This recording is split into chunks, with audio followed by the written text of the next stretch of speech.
What a way to set the scene as we welcome you to the SEC Championship on CBS, presented by Dr. Pepper.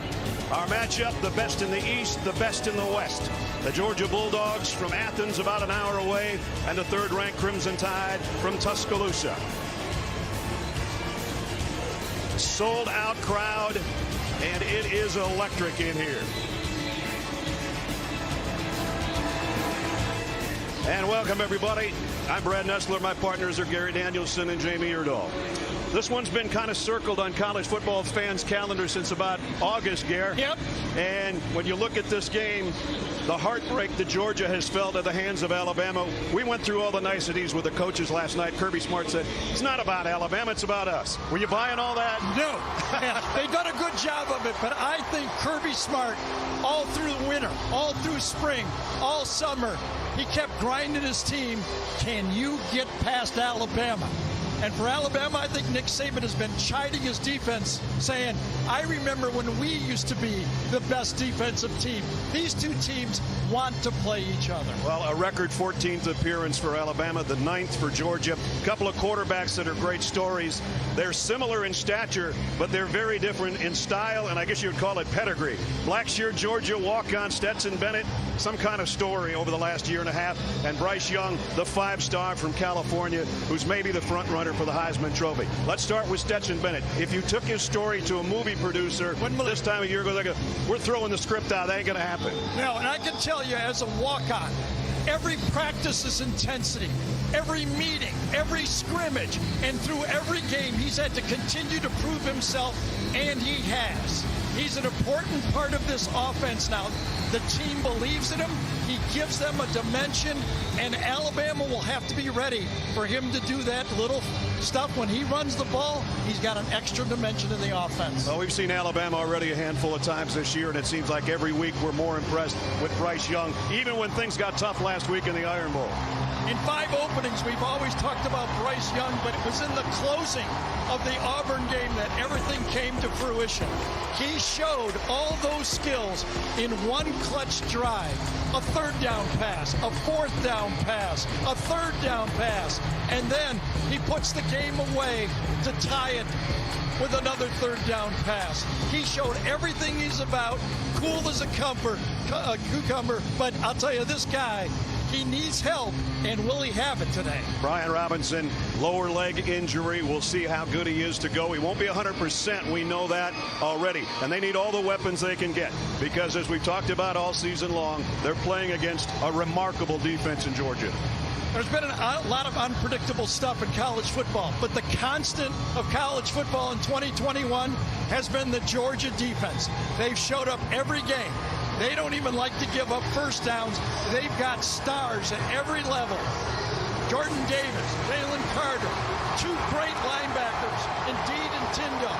They've got players that make plays, a great defense. The Georgia Bulldogs, the #1 team in the country, undefeated at 12-0.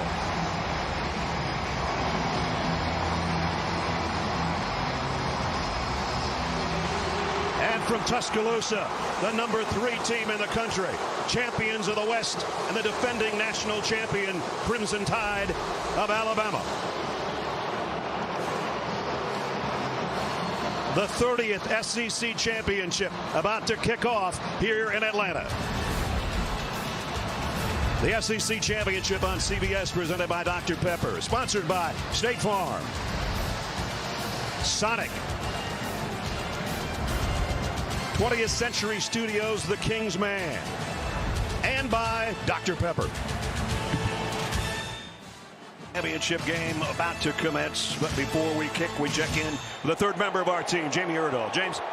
Brad, if you go by the geography, Will Anderson could easily be starting at linebacker today for Georgia, not Alabama, as Anderson grew up just 75 miles away from Athens in Hampton, Georgia. We asked Kirby Smart last night, how could you get an in-state recruit like this to get away from you? He said it was a fair question, but they were never sure just how big Anderson was going to get for the position they needed him for. Alabama needed him to be a pass rush specialist. That is what he has become, leading the nation in tackles for loss, 2nd in the country in sacks. He said His time at Alabama has gone just fine, if you ask him. He is a star to watch. Is he ever? And he'll be out there with the Alabama defense because they won the toss and deferred, and Georgia will receive. We're almost ready for the kickoff. But first, this message from T-Mobile about their support of the SEC community.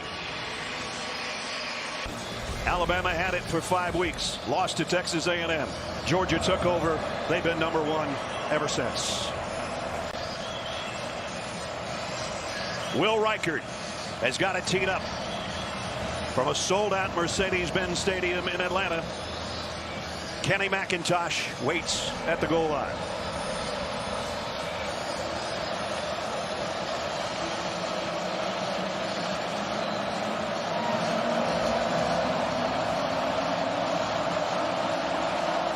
For the SEC championship, we're underway. Taken just inside the 1. McIntosh got a little seam, and he got out to the 25. Good return. Georgia goes to work there. So we take a look at our Dr. Pepper starting lineups, and it starts with number 13, Stetson Bennett. Almost 2,000 yards passing, 21 touchdowns, 5 interceptions. He's 12-2 as a starter. Here's the group that'll join him. This guy makes Nick Saban nervous. When we mentioned James Cook last night, he kind of rolled his eyes. He had a big game against Alabama a year ago in the regular season.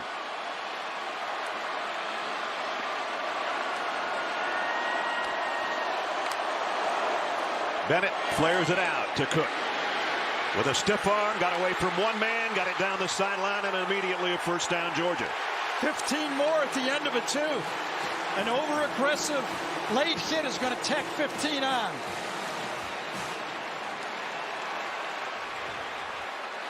Ken Williamson's our referee. Personal foul, late hit, defense number 2.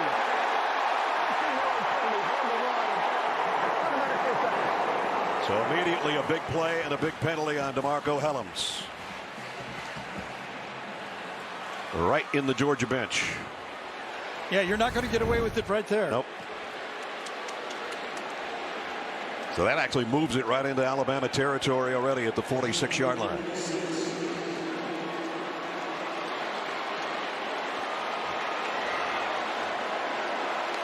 George Pickens is going out there wide. George Pickens made his first appearance against Georgia Tech last week. Here's Cook on the run. This time he's knocked down, and he'll lose a yard or so. Nice hit by Christian Harris as we take a look at the Alabama defense. Leading tackler To'o, and then inside linebacker spot with 94 tackles. That's the rest of the group that'll join him at times. We have 2 great groups of linebackers in this game, and that's not even counting the edge guys, Will Anderson. I mean the inside linebackers, To'o and Harris, and then that group from Georgia. George Pickens out to the right side, as Gary just said. He's in the slot.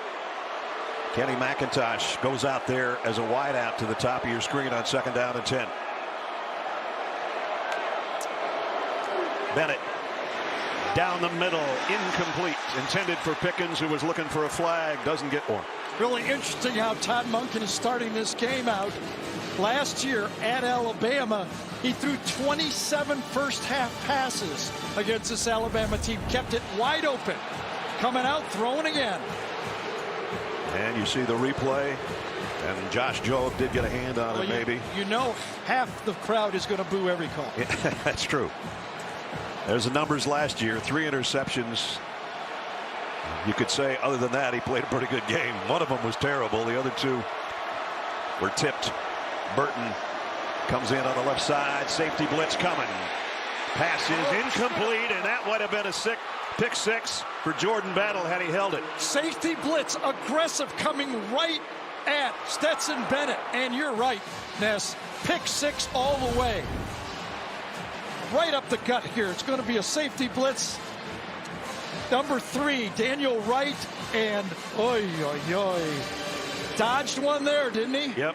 He had one already this year. Of his 2 interceptions, one went for a touchdown. That one would have. So Georgia had a good start. And now they, at 4th down, Jake Camarda to punt. Slade Bolden back around the 10-yard line. Just a little pooch end over end kick, and Bolden's got to field it on a fair catch around the 8-yard line. So Alabama will be on offense for the first time when we come back to Atlanta after this. We're in the opening minute and a half here at Mercedes-Benz Stadium in Atlanta, with the roof closed today. And nice day outside, climate controlled inside, as we take a look at Dr. Pepper's starting lineups, and it starts with Bryce Young. Modern day high school, so many great quarterbacks have come through there, and he's another in the long list. And this is a group that'll join him. John Mechie was the guy that caught the winner on a 2-point conversion in 4 overtimes against Auburn. He caught 10 balls last week for 150 yards, and he had to because Jamison Williams was out the second half due to a targeting. Offensive line has been an issue, Gary. Yeah, Seth McLaughlin, number 56, ended up last game. He's in there to start this game. From the 8-yard line to the tie. Right there.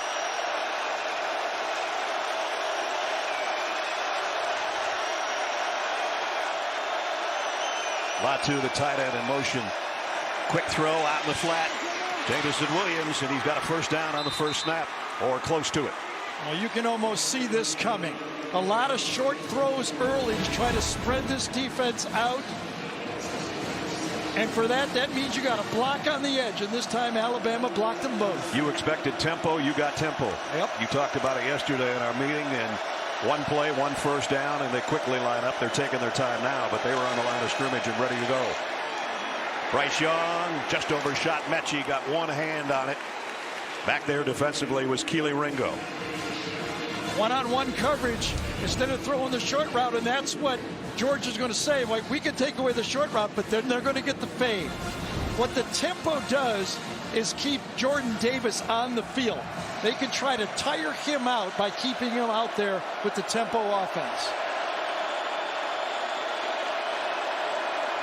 Bolden in motion. Here comes a blitz. Brian Robinson. Woo, big hit by Lewis Seen as we set the defense for Georgia. He's a big part of it. Seen one of the top tacklers in the secondary. The guy that runs the show, though, is Nakobe Dean, the linebacker, a finalist for the Butkus Award. Great discipline by Georgia. They got their big guys off the field before Alabama could get set up. Another blitz, a quick throw, and into some traffic, incomplete. And it's 4th down.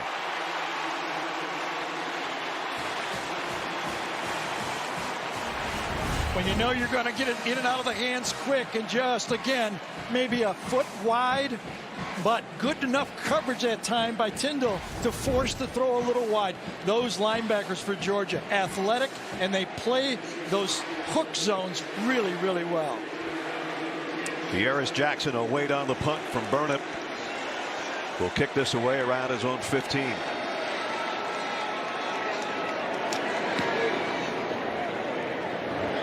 Jackson camps under it, takes it at the 27, goes down at the 27. And it's Jamison Williams. Yep. Last week, he got a targeting on punt coverage. This time he gets a tackle. Well, he went low. We'll say that. He didn't use his head. That's right. So good coverage. Georgia will have their second possession when we return. And that's some good news for Alabama and their defense. DJ Dale, number 94, has been nursing injuries the last couple games, did not play in the game. One of the anchors on the inside of that defense. Georgia now with Zamir White in the backfield with Stetson Bennett.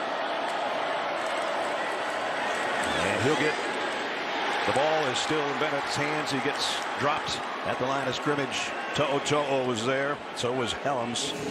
So they ran the zone read keep off of Will Anderson that time, but Henry To'o stayed home, made sure that Stetson Bennett didn't get a free run. Todd Monken, the offensive coordinator for Georgia, likes to feature an early run by the quarterback in the game so he can set up that counter game later and keep those ends honest.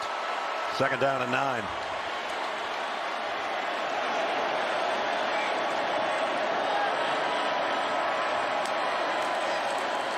Play fake. Bennett in trouble. Throws on the run, just lofts one over there, completes it to A.D. Mitchell. He's short of the first down by about a yard. And this is the part of the game that's so underrated in what Stetson brings to the offense. Just a little bit of pocket savior here, nothing there. Nice, easy pass, pick up, what, 8 or 9 yards? Yep. They're down in less than 1. Georgia, 46% third down team. Alabama's the best in the conference at 54%. Bennett under center. And they give it to Cook on an end around, and James Cook, perfectly timed play, and he's out to the 45 and a first down. Well, I can tell you right now that Dan Lanning has got a lot of reputation and accolades for doing a great job with the defense, but Todd Monken, in my mind, could be assistant coach of the year. The way he's kind of moved this offense and made it work with Stetson Bennett. Georgia knew they'd be great on defense, but they've been really good on offense too. Todd in his second year as the offensive coordinator for the Bulldogs. First down at the 44. Zamir White straight up the middle. Takes a whole bunch of tied players for about 8 yards. I'll tell you, Warren Erickson that time, the right guard, really took his guy right past the hole. Watch him just get his block and push Mathis right by and cut right behind him. Beautiful block by Erickson. Brings up second down and short for Georgia. Georgia goes with 2 tight ends about 48% of the time. Amazing. They've got 2 of them in there right now, Bowers and Washington. But it's Zamir White. Whoa, just tackle by Will Anderson of the towel, or he might have been gone. But here's the interesting thing about this Georgia defense is you watch this run, even though you say it's 2 tight ends, but because Brock Bowers, number 19, who plays tight end, is such a threat, Alabama goes nickel against it. Georgia believes they can run to the Alabama nickel defense. Lad McConkey in motion, settles in as the wideout to the left on the first down at the 39. Georgia's second offensive possession here in the opening 5.5 minutes. Back in Alabama territory. White off the right side. Anderson's draped all over him. Fedarian Mathis there as well. Will Anderson gets a lot of hub for sacking, tackles for losses, but he plays tough at the line of scrimmage. He's just not a pass rusher. Turn on the tape and you see him. He's committed to handling the run as he is rushing the passer. Second down and 7 at the 36. Cook is back in the Georgia backfield. They fake it to him. Bennett throws complete. It is Bowers. First down for the big Georgia tight end.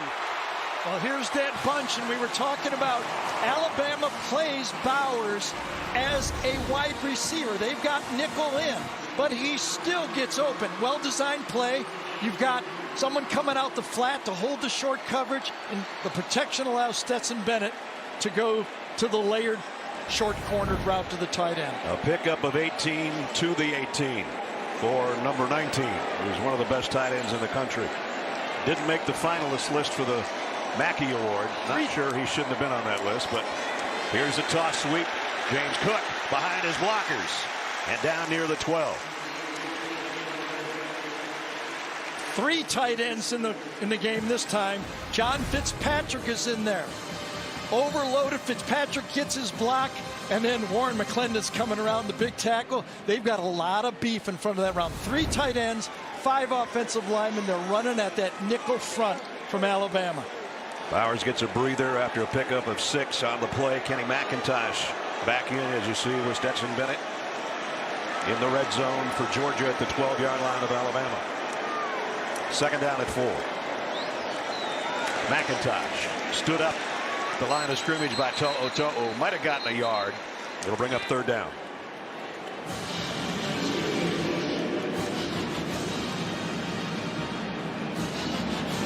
How about this?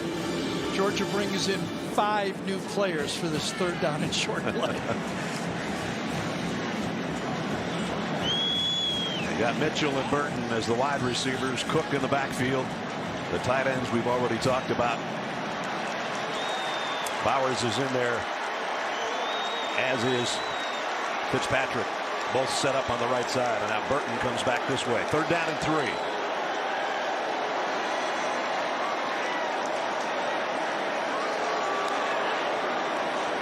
Bennett scanning the field, running out of time, and down he goes way back around the 24-yard line, and it's Dallas Turner. So Pete Golding, defensive coordinator, guessed right. Georgia thought they were going to go man-to-man. They wanted a wheel route. It was zone. Nowhere to throw the ball. They shift off beautifully in there. It was really like a combo coverage for Alabama, but nowhere to go with the wheel route. No pick on the play, and that led to the sack. And it's going to be a longer field goal attempt now.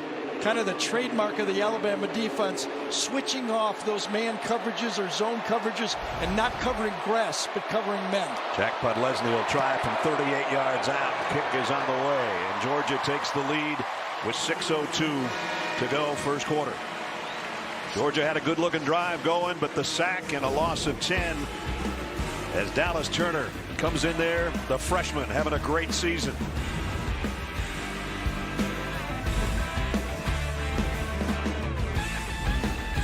Presented by USAA on CBS. Visit CBSSports.com or download the CBS Sports app on your phone or tablet to stream the game live. Tune in December 11th at 3 o'clock Eastern Time. So if you're in Times Square, just go across the river. If you want to go in person, we'll head to MetLife Stadium. We'll be there next Saturday. We'll go from one Monken to another. We go from Todd Monken here to his cousin Jeff, the head coach of the Black Knights. Hot Jim Harbaugh says right now about Michigan head coach, who's got it better than us, Ness, right now? That's right. SEC championship and Army-Navy next week. Not bad. Jay Camarda has got it teed up after his counterpart, the place kicker, Podlesny, hit the 38-yard field goal to give Georgia the lead. And Alabama will work from the 25-yard line. Going back to that 18-yard pass play to Brock Bowers, looked like he came up a little bit funny after he landed. Let's take another look.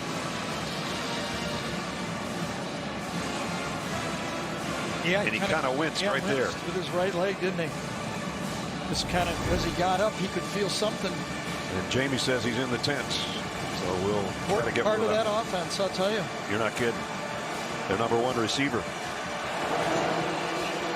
Now it's Bryce Young's turn against Kirby Smart's defense. First down from the 25. Trey Sanders was split out as a wide receiver. He comes in and settles in to the Bama backfield. On the RPO, the quick throw out to Mechie, who wheels and turns and got about 9 before he's taken out by Ringo. Georgia defense, look at these numbers. Like, I didn't think it was possible. I didn't think it was possible anymore. Exactly. With everybody scoring 40 points a game, for a defense to only allow a touchdown a game is unbelievable. Now, they haven't faced this level of a quarterback and 2 elite receivers like this. Right. But that front 7 has been neutralizing almost everything all year. I call it the front 14. Yeah, you got it. Whoa, there's part of it. Nakobe Dean says hello.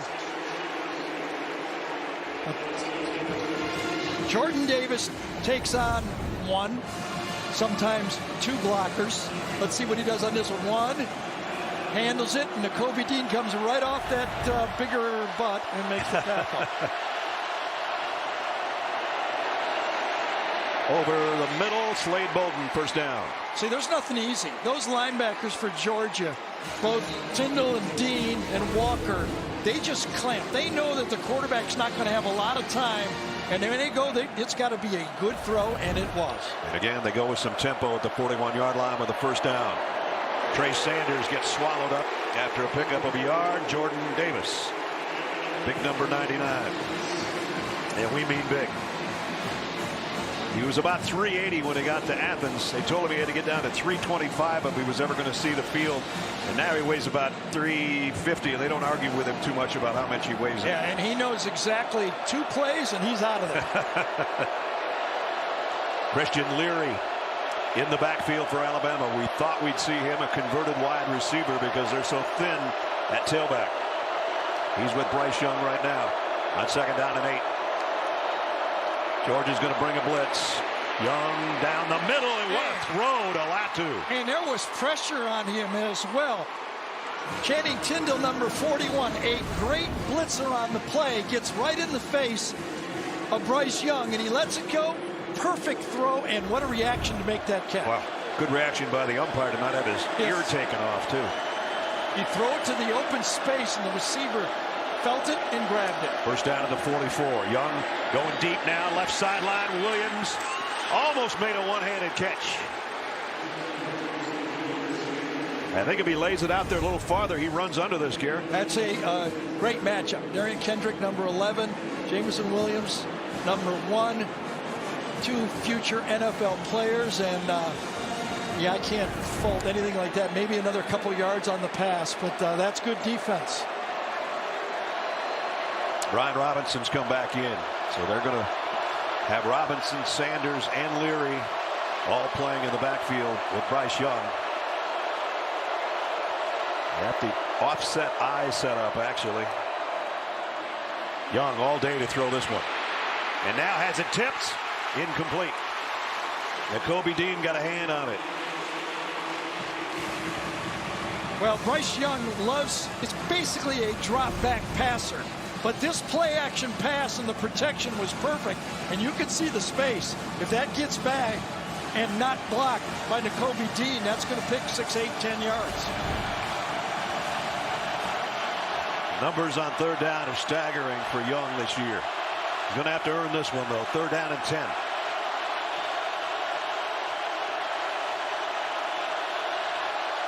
Three-man look, but who's the 4th rusher? And 5. And 5. Nakobe Dean's coming. Young overshot Slade Bolden. And Lewis Seen says, nuh-uh. It's a good matchup for Alabama. Slade Bolden on Lewis Seen. A strong safety type against your route running slot back. Good protection. Coverage. Ball just slightly high and behind. And it brings up 4th down in a punting situation. That's Kearis Jackson inside the 10 as you look behind James Burnip to punt for Alabama. Jackson just lets it go, and it's going to be an over-the-shoulder catch at about the 3-yard line by Jackson back there. Again, great job on punt coverage. Georgia in a hole on offense when we... And gets the touchdown. Jamie tells us from the field, as you saw, Bowers out of the tent and apparently ready to get back in there. Not on this play, though, from the 3-yard line. Zamir White flanking Stetson Bennett. And motion. Both teams pointing at the other, but I think it's going to be a false start on Georgia. I think so, too. I think Georgia just flinched on the right side. I thought. Kirby Smart in his 6th year as the head coach. False start. Offense to the second goal. Half the distance to the goal, and they're going to be standing in their own end zone. Schaefer, the guilty party. Yes, oh, right yeah. There. All right, he got plenty of head start. Quick start. So now they're inside the 2.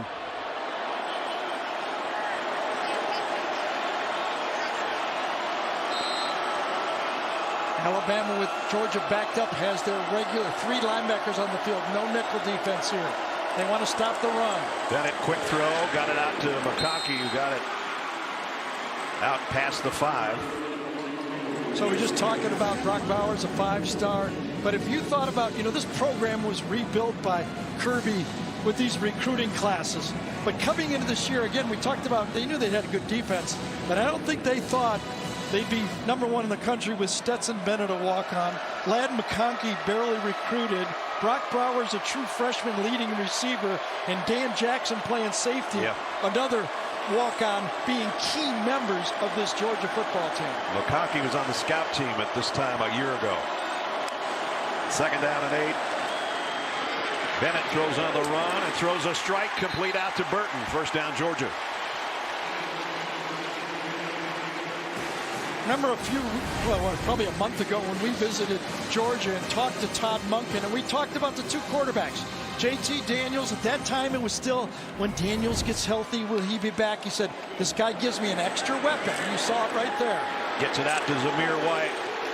Bulldozing his way through would-be tacklers. Branch finally got him on the ground along with Helms. It's not Booze, is it? No, that's Zeus, his nickname, because of his body build. He's had that actually since high school. And the fans respond to him every time he touches it with a chance of Zeus. Success already for this Georgia offense, getting off their old goal line there with a couple key passes by Stetson Bennett. Harry Dawg does a headbutt at one of our cameras. These things are expensive. 2nd down and 2. Cook behind Bennett, who's under center. Play clock down to 2. James Cook, 1st down. Christian Harris brought him down, but James Cook having a good start here in the 1st quarter. You know, when I went back and watched last year's game when Stetson Bennett played, you mentioned the 3 interceptions, but the Georgia team ran the ball effectively because they kept mixing it up like that. And it's the other tight end, Fitzpatrick. Big play. A lot of questions when you're running the ball. Why don't you keep running? But Todd Monken has been disciplined that he's going to try to keep this Alabama defense off balance by continuing to pick with the pass, nick with the tight ends, go to the outside with the wide receivers. Alabama has no idea where the ball's going. Yesterday when we talked to Nick Saban and also Kirby Smart, Kirby said, we're going to be aggressive. We don't want to be dictated to. And he told Jamie that in the pregame show with the guys. Same thing. We're going out to be aggressive. They're pulling stops out. Bennett wants to go deep. Does. And caught by Burton. I beg your pardon, it's Pickens. George Pickens inside the 10. He hasn't played all year. He came in the game with 1 catch for 5 yards. But he's an elite NFL receiver. He can do this. He's 6'5", and he did it with the almost back shoulder throw, downfield play. Pickens comes through. 37 down to the 8-yard line. A lot of people thought when he got hurt just a little over 8 months ago that you'd never see him in a Georgia uniform again, that the NFL would come calling and he wouldn't want to risk himself. Tore his ACL in spring. Late in the season, and here he is now playing against Georgia Tech and now against Alabama. Back to the ground and close to the 4, Zamir White. That might be the last play, it will be, of the 1st quarter. Well, a lot of action considering we only have 3 points. Number 1 leads number 3 by 3.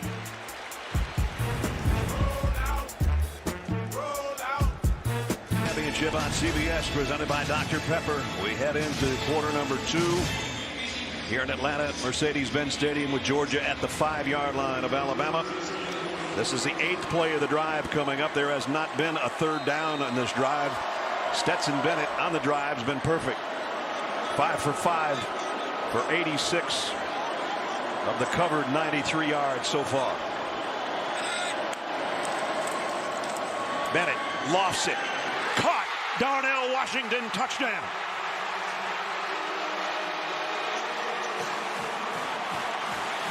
His first of the year touchdown. That's his 9th catch. And this is basically an alley-oop. You've got the linebacker on a 6'7" tight end. How about that creativity? Instead of going for the fade to the outside, they go fade right here to the linebacker. Linebackers aren't used to handling that, and Toa did not. What a beautifully conceived and executed drive. Perfect drive for Stetson Bennett to get his 22nd touchdown of the year. Bud Leslie in for the point after. It's up and good. They say you can't coach tall. 6'7" over 6 foot. Yeah, he's always going to be the same size, right? Yep. Every game. Every day. What a drive from the 3-yard line to the end zone in 8 plays in 3.5 minutes. 10-0 Dogs. Progressive presents At Home with Baker Mayfield.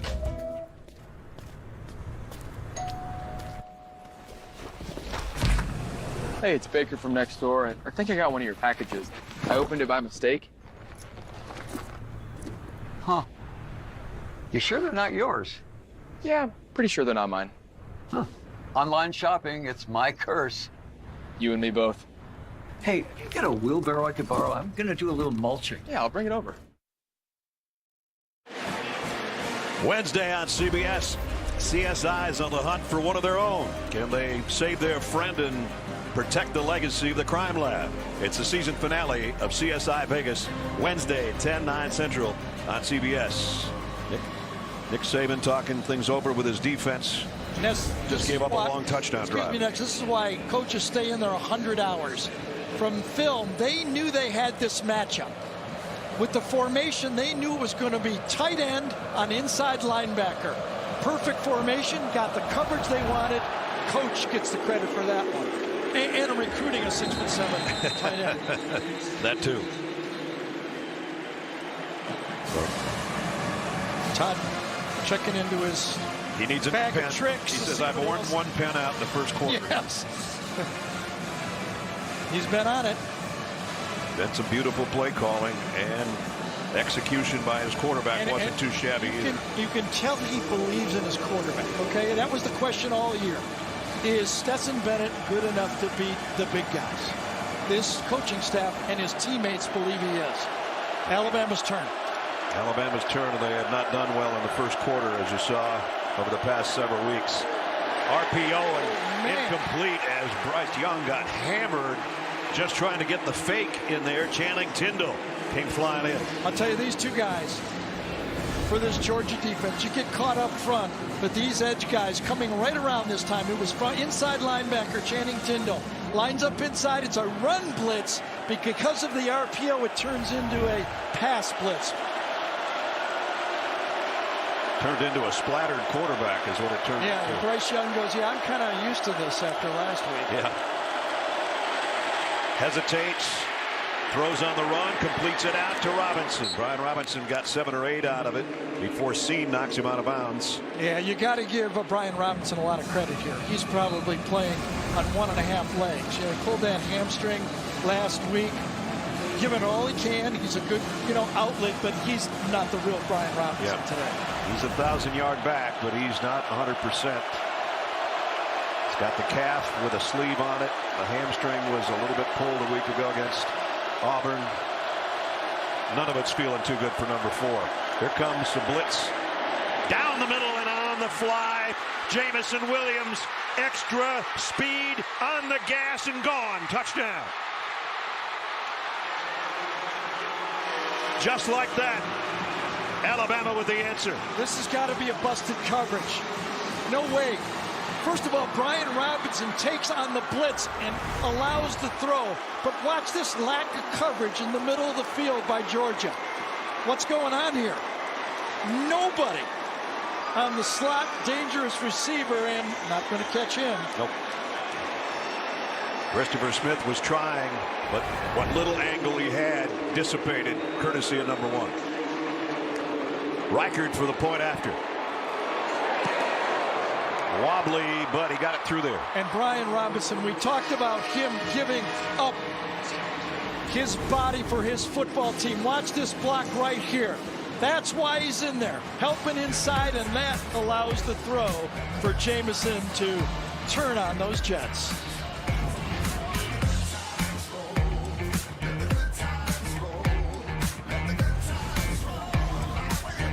Our AT&T 5G pylon cam has to focus in a hurry as it flies by for the touchdown, capping a 75-yard drive in just 3 plays. 67-yard strike, touchdown number 41 on the year for Bryce Young, and for Jamison Williams, his 14th.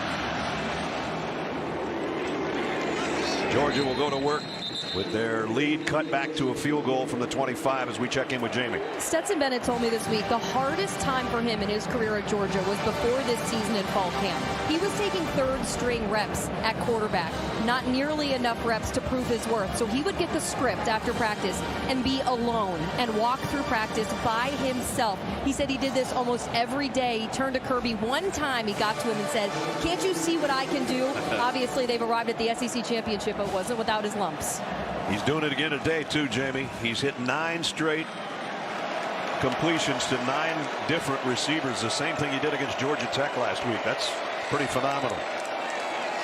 He was 6 for 6 on that last drive. He can make it 7 for 7 now. Short completion to Jermaine Burton. So for both teams, do you understand with all these good players out here in these slots and tight ends that are mismatches and Pickens coming in and, you know, James Cook all over, they're going to catch the ball, but it's the tackle after the catch. As we saw that last one, you know, if you're going to play zone, and Georgia plays more zone than in the past, there's nothing uglier than bad zone defense. When you're in a bad zone defense and you blow a coverage, bad things happen. Tackles after the catch is huge in this game. Cook in motion across the field. But the handoff, Zamir White off the left side. To'o's got him wrapped up and is fired up after making the stop. Short gain, 3rd down. Both coaches said most physical team will win. Watch the physical play right here by Bram, the center on the play. He takes the run block and just stoves the blitz on that play. Christian Harris thinks he's got a free run, and he just destroys it. 3rd down and 3. Kenny McIntosh back in the Georgia backfield. Bennett has completed 9 straight passes. Looks like another one's coming. And this one's off the hands of his receiver, incomplete. And it'll bring up a 4th down. Yeah, that was a bit of miscommunication right there. You know, ball was thrown way too early for the receiver. Either the receiver went a couple yards too deep, quarterback let it go a little early, but you could see right there, Alabama's got him double coverage, and maybe that was it.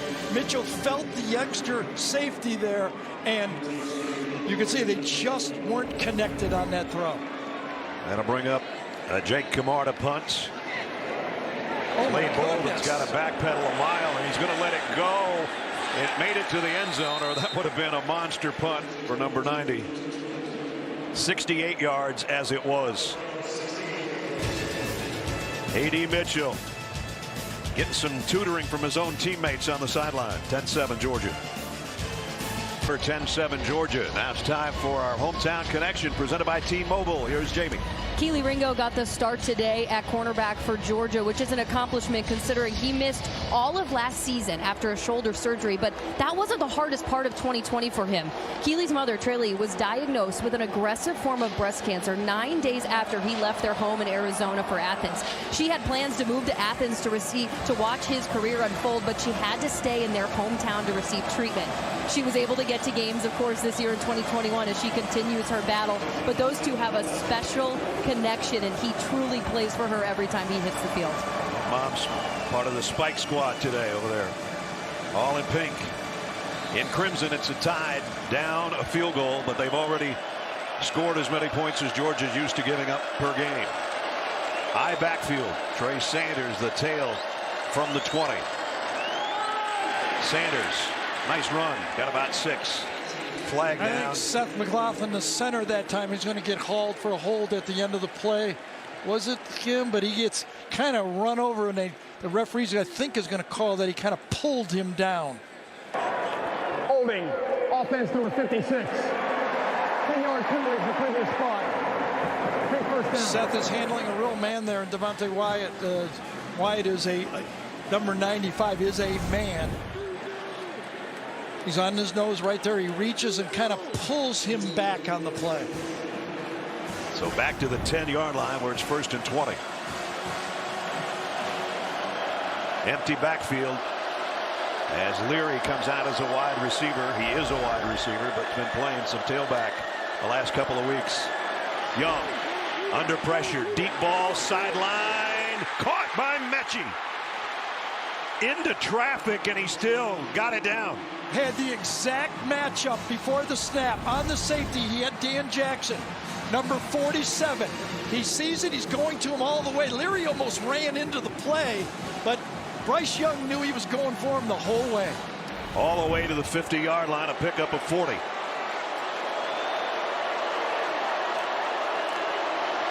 And now the quick throw to Jamison Williams. Williams with a blocker. He's got the sideline, and he's got a big play. Did you see that acceleration? Just as he got about even, you could see him turn on the jets. 6th gear overdrive. Pickup of 23. All these short passes means that offensive line doesn't have to block very long. Good job that time. the slot, Slade Bolden does a nice job of handling his man and allowing Williams to get to the edge. So those big play wide receivers have picked up 63 yards in 2 plays off the right arm of Bryce Young. First down at the 27. Robinson dropped for no gain. Jordan Davis, a big fella. Yeah, that is still tough. This Alabama team has not been running well, but you can't not run the ball. Bill O'Brien knows. Kind of got the flow of the game. Right there's Bill with the white cap on. You can't just not run the ball. You got to give him a little bit of it to keep him off balance, but he knows he can't depend on that run game. Robinson stays in.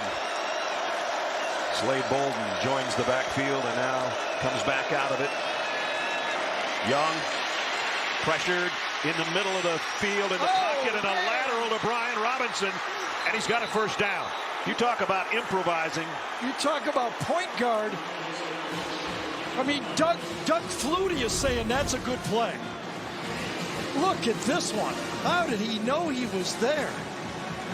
13-yard pickup. And flipped it just like the best option quarterback could do it. What a play. All the way to the 14-yard line. So big chunk plays by Alabama. 5th play of the drive and at the Georgia 14-yard line. Blitz coming. Robinson maybe got a half yard. Alabama has put their extra offensive lineman in the game, Kendall Randolph. But the play before deserves another look, right? Coming out, he doesn't ever look over there until the last second. Well, we've had defensive coordinators say to us, there's Craig, his dad. We've had defensive coordinators say to us, it's Patrick Mahomes-like, and that one was. And now he's aiming for his receiver to get to the end zone, and he got it to him. Touchdown, Mechie. Hey, now remember, that offensive line a week ago, this time you got to salute him because he had time, as Ness said, to point his receiver the way he goes. No rush, handled well, good pocket. He points to Mechie. Mechie says, okay, throw it to me. That offensive line did their job. Extra point is good. Alabama's got the lead. They were down 10-0, but back-to-back touchdown passes by the sensational number 9, Mechie, from 13 yards out, and it's 14-10 tied.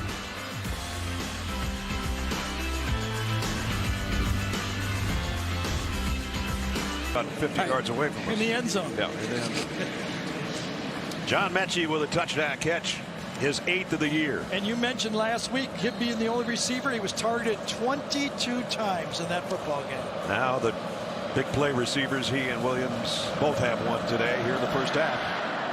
And Alabama has doubled the amount of points Georgia's used to giving up. So that drive by Alabama, we saluted that offensive line and how they gave Bryce Young time to point it out. Let's see how much time it was on this play. Gets back in the pocket and lets that ball go. Beautiful protection up front. But look at Jordan Davis out of gas. Not much of a pass rush. Javion Cohen doesn't have any problem handling him on play. Now he'll get a breather now, but you mentioned it earlier that when they're going hurry up like that, he can't come off the field. Georgia's only trailed for 20 minutes entering today's game. They're behind now with 9:46 to go in the second quarter. James Cook.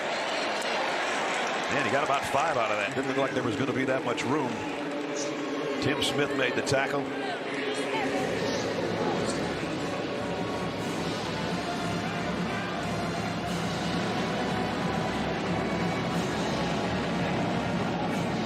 I'd sit next to him too, wouldn't you? Want the ball.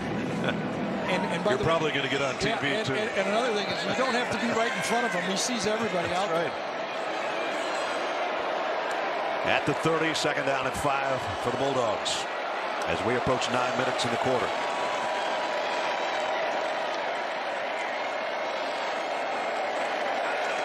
McIntosh in motion. Sets in Bennett. Fires high. almost caught by Bowers, but broken up by Brian Branch. Yes, good coverage. Remember, Alabama is keeping their nickel on the field, even though it's two, quote-unquote, two tight ends. They're playing Bowers as a wide receiver. Branch was actually a little lucky this time. Kind of lost the coverage, and he ran right back into him to defend the play. So 3rd down and 5. There haven't been a lot of 3rd downs today. These teams don't get in 3rd down very often compared to some teams. But this is a 3rd and 5 for Georgia. An important one if they're to have an answer. Watch Cook right here. He's dangerous on 3rd down, running his option routes.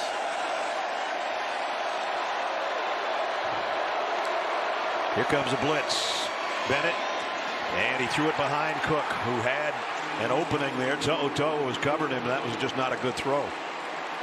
So obviously, Stetson Bennett changed the play. And he and Cook, last time they weren't communication problems on the slant.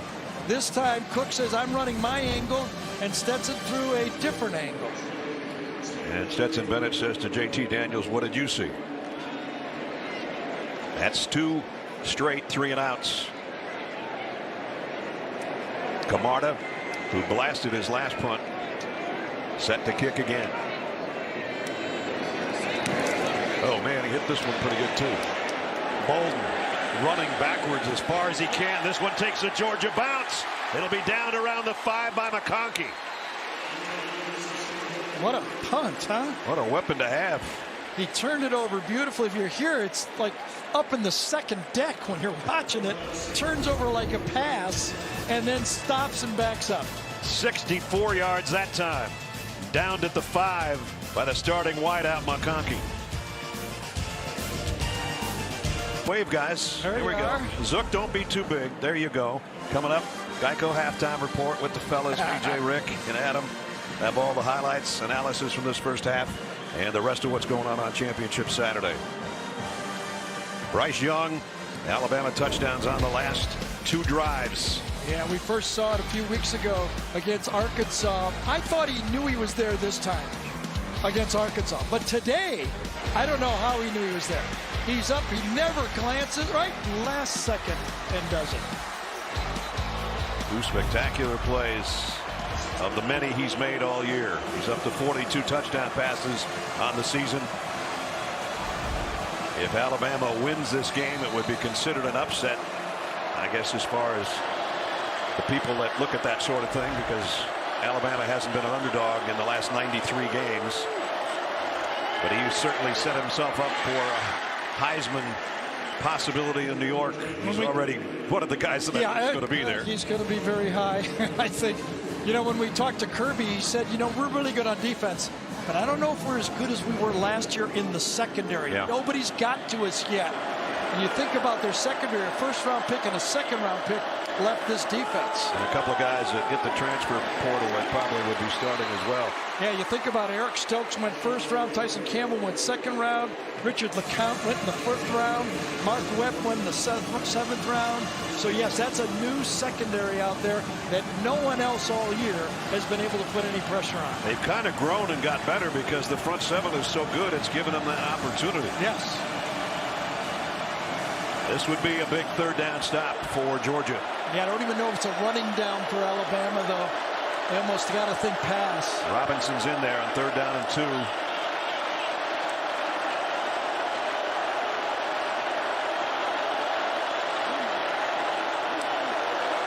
Here they come. Bryce Young steps up, throws while he's going down, and drills it to Billingsley.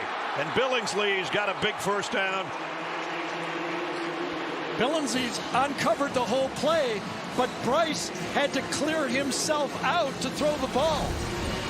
Watch Billingsley, number 19. He's open the whole time, wide open, but it took a move up in the pocket to have time to find him. 22-yard pickup out to the 36. Now they go to the ground. This is the best run for Brian Robinson today, and he's in Georgia territory, and another 1st down. Well, I tell you, that time, the right side of that Alabama offensive line, Ekiar and McLaughlin did a great job picking up the stunt and giving the room for Robinson to go inside. 15 yards on the carry for Brian Robinson. Sanders will give him a breather. Sanders will carry it. He's going to go down for a loss, courtesy of Devontae Wyatt.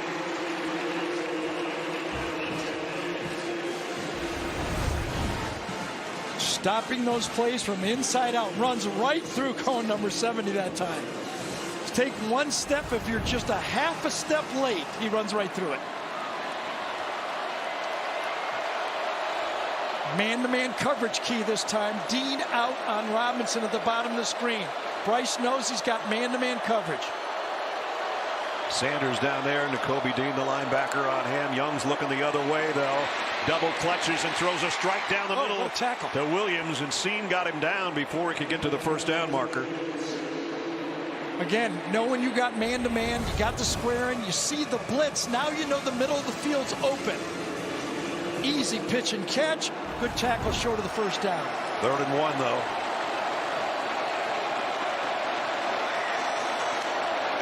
Georgia shifts on their defensive front. The run is good for a first down. And Trey Sanders on the carry.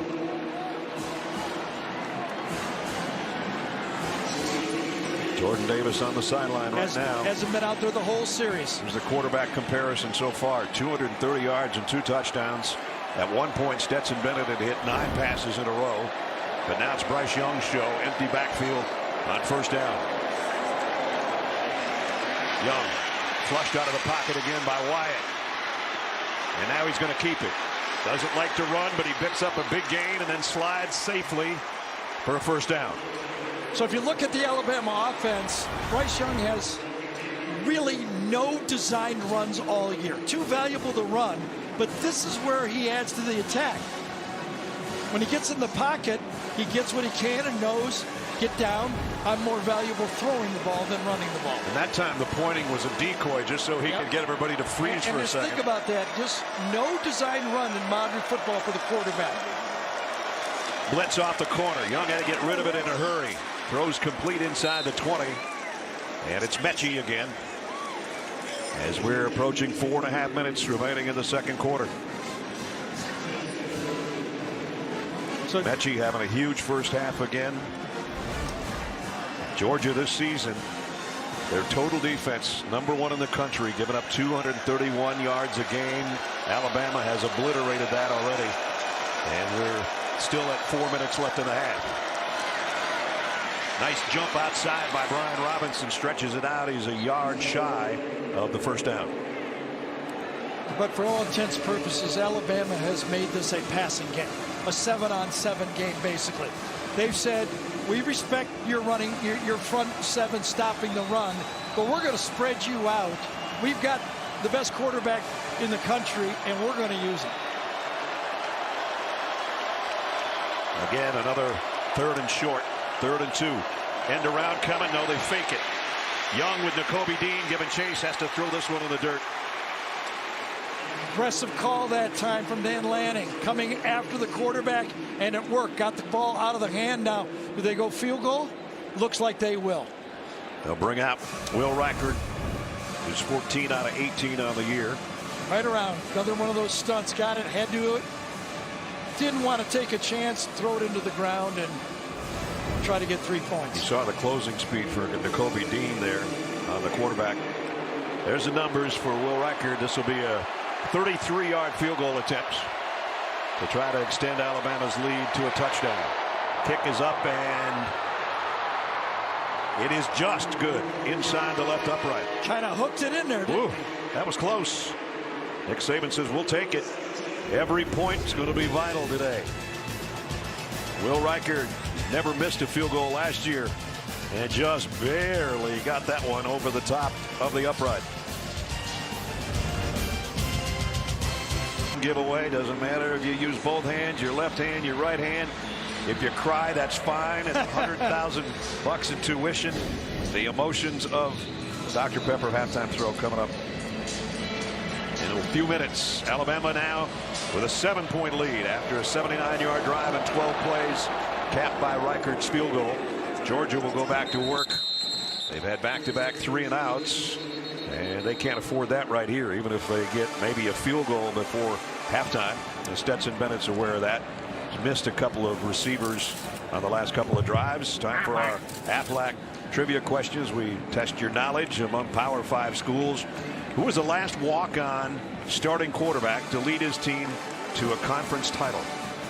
Stetson Bennett, as we've told you, is a walk-on from Blackshear, Georgia. Went to junior college, then came back. Was about third string again. Didn't even know if he was going to see the field. Just kept grinding away. Here he is in the SEC championship game. And now his team's behind by a touchdown. Bennett. Look out. Mathis chasing. He sidearms it into traffic. Incomplete. To'o broke that up. Yeah, late flag on it. I wonder if they're going to get Joe for holding down the field here. Way away from the play. Josh Jobe against Burton on the play. Ken Williamson is our referee. Holding on the defense, number 28. It's the eligible receiver. 10-yard penalty from the previous spot. Automatic first down. That's exactly bump as and run to the bottom of the screen. Jobe is on Burton playing man-to-man coverage. Doesn't really know. Right there. He tries to yank him as he gets back past him. And well, I don't know about that one. That didn't seem like much, especially when the ball's not even anywhere near that direction. It just looked like two guys fighting for position to me. Gives Georgia a first down at the 35. Bennett under center. And he hands it off to Bowers, a tight end on an end around. He scored on one earlier this year like that, and he picks up a first down. Fitzpatrick's going to get called for holding on the play. John Fitzpatrick, 86. Stretch play to the outside. Byers gets it, but watch. 86. Oh, he yanks him down with his left hand. So that negates a 12-yard gain and a first down. Holding. Offense number 86. 10-yard penalty from the spot of the foul. A big first down. So they gave one, they take one away. Even it up. 3:15 remaining in the quarter. Georgia's closest game this year was their opener in Charlotte, beating Clemson. And since early when George Pickens made those two plays, we have not seen him again. You know, he's a tough matchup for the Alabama corners and not back in the game.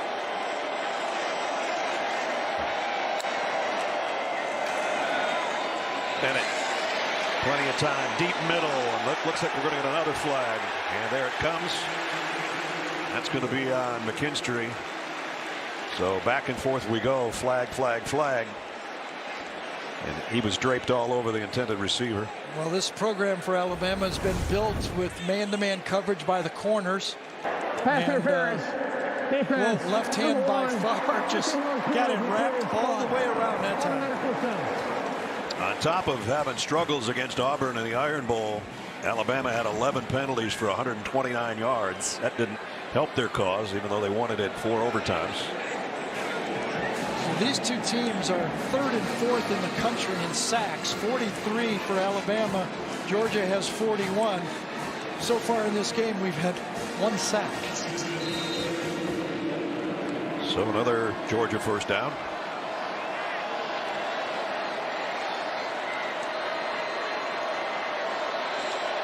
At the 41. All the receivers to Bennett's left.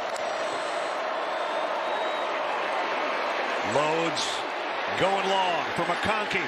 And that might be another interference. Flag a little late coming, but he couldn't get it out of his pocket. The back judge throws it on Brian Branch. Again, that's the matchup. Everyone, you know, last year, this year, when you get Branch matched up against these receivers, they're going to go at Branch. Safety type. McConkey's a wide receiver. They're going to throw it at him. Defense number 14.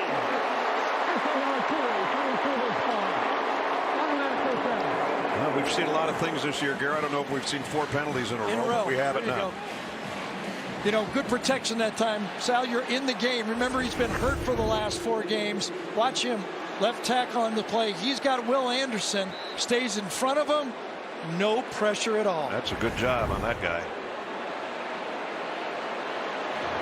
Georgia at least trying to get into field goal range. You see that field goal target line as Darnell Washington sets up the pitch to McIntosh. Kenny McIntosh. He's got a first down. One of the better runs of the day for Georgia. Well, this is old-style Georgia football right here, isn't it? Toss sweep. They do it from the shotgun, but it's the same thing. And we've seen many Georgia tailbacks run that play. So good gain by McIntosh. A first down to the 32-yard line. Now James Cook will come back in, and he will empty that backfield. He had 101 yards receiving against Alabama last year in the regular season. Bennett throws complete out. McConkey got blockers. McConkey broke a tackle. He's gone. Touchdown, Georgia.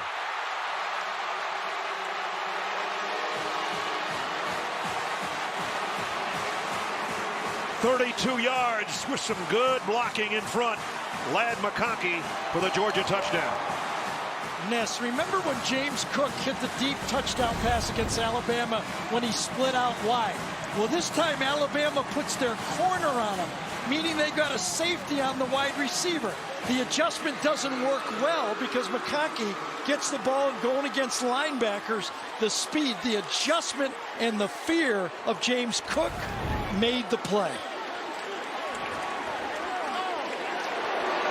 Extra point is good.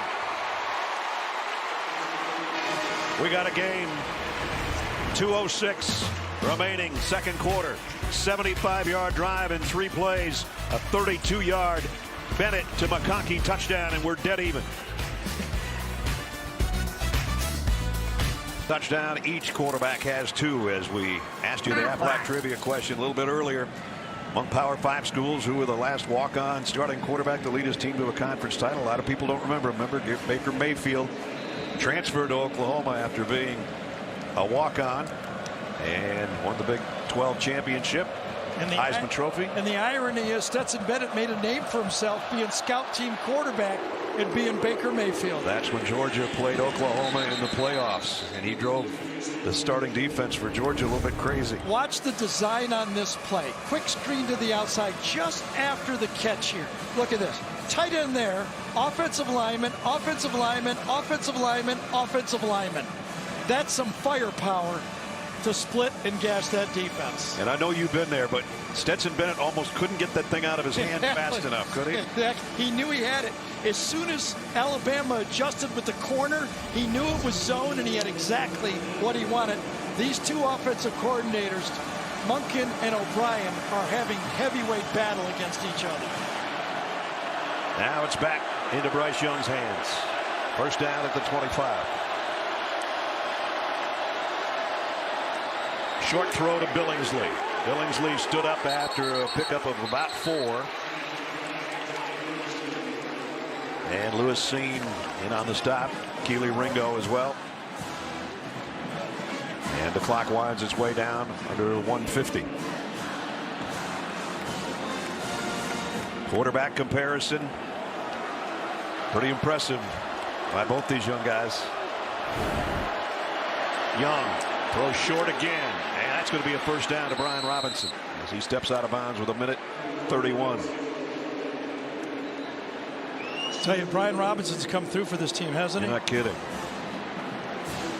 They needed him, not obviously 100%, but his size and understanding of the offense really has helped. Blitz coming. Young down the middle, broken up. Billingsley, the intended receiver, and Chris Smith knocked it out of there. Yeah, at this time, get the ball off.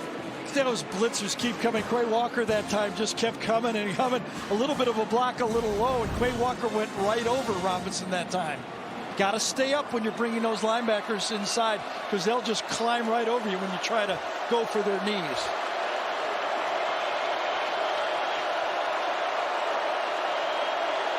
No movement at all for this Georgia defense. I would assume they're thinking zone if you're Alabama.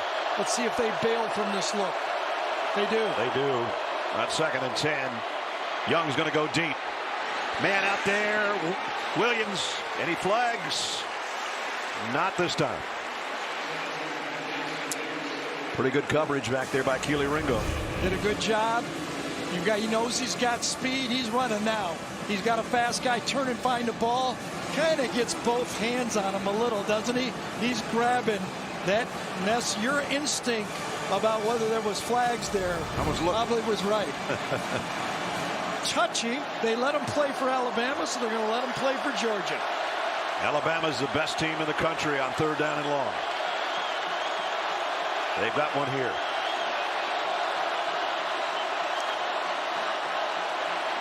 Young on 3rd and 10. Fires far side. Man wide open is Mechie. Nobody out there. And a 1st down, Alabama. I'll tell you, this Alabama offensive line was a liability a week ago. But again, look at 3rd and long. They pick up a complicated blitz. Mechie breaks out. Obviously a busted coverage again. And Bryce Young finds him. You got a feeling if you bust a coverage, he'll find you. Man. To the 39-yard line on a 23-yard pickup for Mechie, who just keeps piling on the yardage. And so does Bryce Young.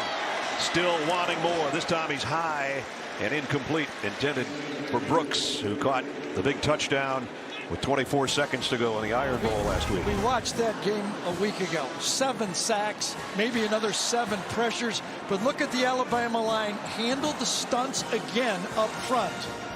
That's as good as you can do. Good coverage that time from the Georgia defense. But the front 4 of Georgia is not getting there. They'll have to bring the linebackers to get to Bryce Young. Each team with its full complement of timeouts with 69 seconds left in a half. Young in trouble, runs up in the middle of the pocket, got away from the rush, and he's going to get the 1st down, but the ball is out at the end. I don't know who got back on top of it. I think maybe Bryce Young. I think he did. I think he stuck out his right hand and got it. I don't know how, but he did. And Mechie's down. So Alabama fans holding their breath with number 8 on the turf. Here's the end of the play. Devontae Wyatt knocks it out. And it's out. That's a fumble. And he reels it back in. It's up by his helmet, and he outmuscles everybody for it. His arm's only half the size of Wyatt's, and he somehow got it back underneath him. Wyatt does a great job knocking that ball out.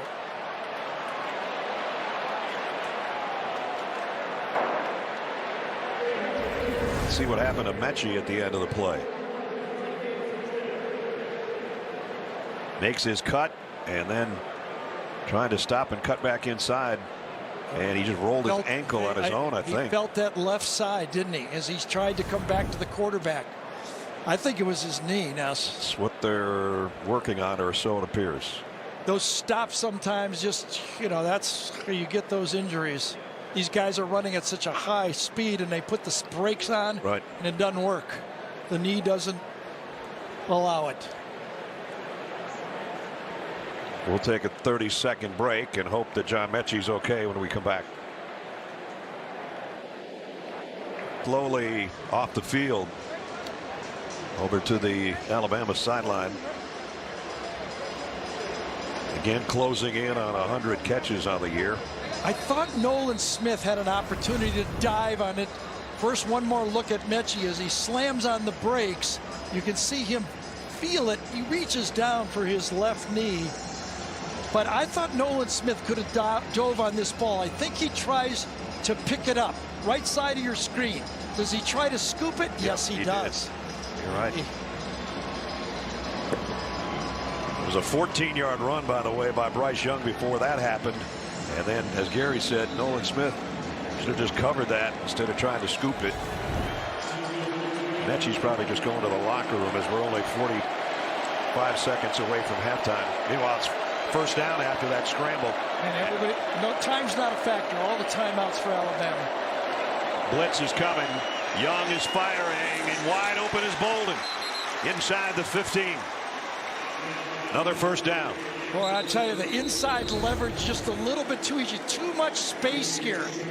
Bailing out. Look at that open field. Tindo 41 is helping inside, but the perfect out route on the play. Just too easy, too much room for a high-level passing game. Alabama with a 1st down, and they're in field goal range easily for Reichert at the 11-yard line. Don't forget, coming up, Geico halftime report, as Zook and Rick and BJ will break down our first half, catch you up with the rest of the action on Championship Saturday. Exciting first half here at Mercedes-Benz Stadium in Atlanta. 17-17. Both quarterbacks have been sharp. Georgia's already given up 10 more points in this game than they used to giving up an entire game. At one point, Stetson Bennett had hit 9 straight passes, missed a couple that could have been some decent gainers, but he's thrown 2 touchdowns. And look at that, 286, and we're not at halftime yet. And number 9's probably not done throwing it. Mechie stays out there. That's, I think, a good sign. Seems like it. 9th play of the drive right here. Christian Leary is in the backfield with Bryce Young. Young is going to take off running. Bryce Young, touchdown, Alabama. Does it with his arms, and now he does it with his legs. It was supposed to be a wheel route to Leary. Well defended by Georgia. This was not a designed run. Watch Leary go out to the right and watch Georgia put the defense. They've got it defended to the outside, nowhere to go. Too much space. And Bryce Young seems to have the counterattack for anything he got, doesn't he? He does. 75-yard drive again in 9 plays. Extra point is good with 26 seconds to go in the half. Alabama has scored 4 consecutive times against the best defense in the country. A guy that I said doesn't like to run. He scrambled for 14 yards and got his own fumble back. And then he just went 11 yards for the touchdown with his top receiver saying, "That's my guy." Touchdown, Alabama. West in the new epic Paramount Plus original series, 1883 Yellowstone origin story, starring Academy Award nominee Sam Elliott, Tim McGraw, and Faith Hill. 1883 streaming December 19th exclusively on Paramount Plus. So now Georgia has 21 seconds and 3 timeouts. We'll see if they do anything fancy. We did that Georgia game. Remember when the Georgia-Florida game when Georgia kind of crushed them. Remember, Alabama gets the ball to start the second half. You know, I was thinking in this game when I was kind of getting ready for it is, you know, each of the last 3 SEC winners have scored 35 or more points. Now, Mac Jones, you know, Joe Burrow, pretty good quarterbacks. I thought it'd be lower, but it looks like it's going to take at least 35 in this game. Georgia has never scored 35 points in an SEC championship game. They've had the lead against Alabama the last 3 times they played him, and has seen that lead go away in the second half. Now they're going to play it safe. Just a 1-yard loss. Tim Smith with a tackle on James Cook. You're correct in your call, but safe and smart, I think, should go together on that one. They don't need to lose the game in the last 30 seconds. And in this case, Kirby Smart says, let's just head to the locker room. We'll regroup. We've been down very seldom this year. They're down a touchdown right now. First time they've trailed at the half all year. And Kirby's with Jamie. Coach, what's catching your defense on its heels in the first half? Well, Bryce Young is. Bryce Young's doing a great job. He's making plays with his feet.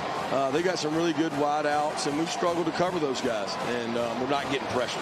At the end of the day, you got to get to him or he's going to get you. He's a really talented player. He sees the field, and we've had a couple uncharacteristic busts and some pattern match stuff that we got to do a better job of. All right, thanks, Coach. Thank you.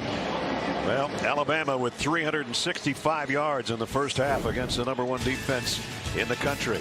Halftime, Alabama leading Georgia 24-17. Stay tuned. We'll be back with a Dr. Pepper tuition giveaway right after this.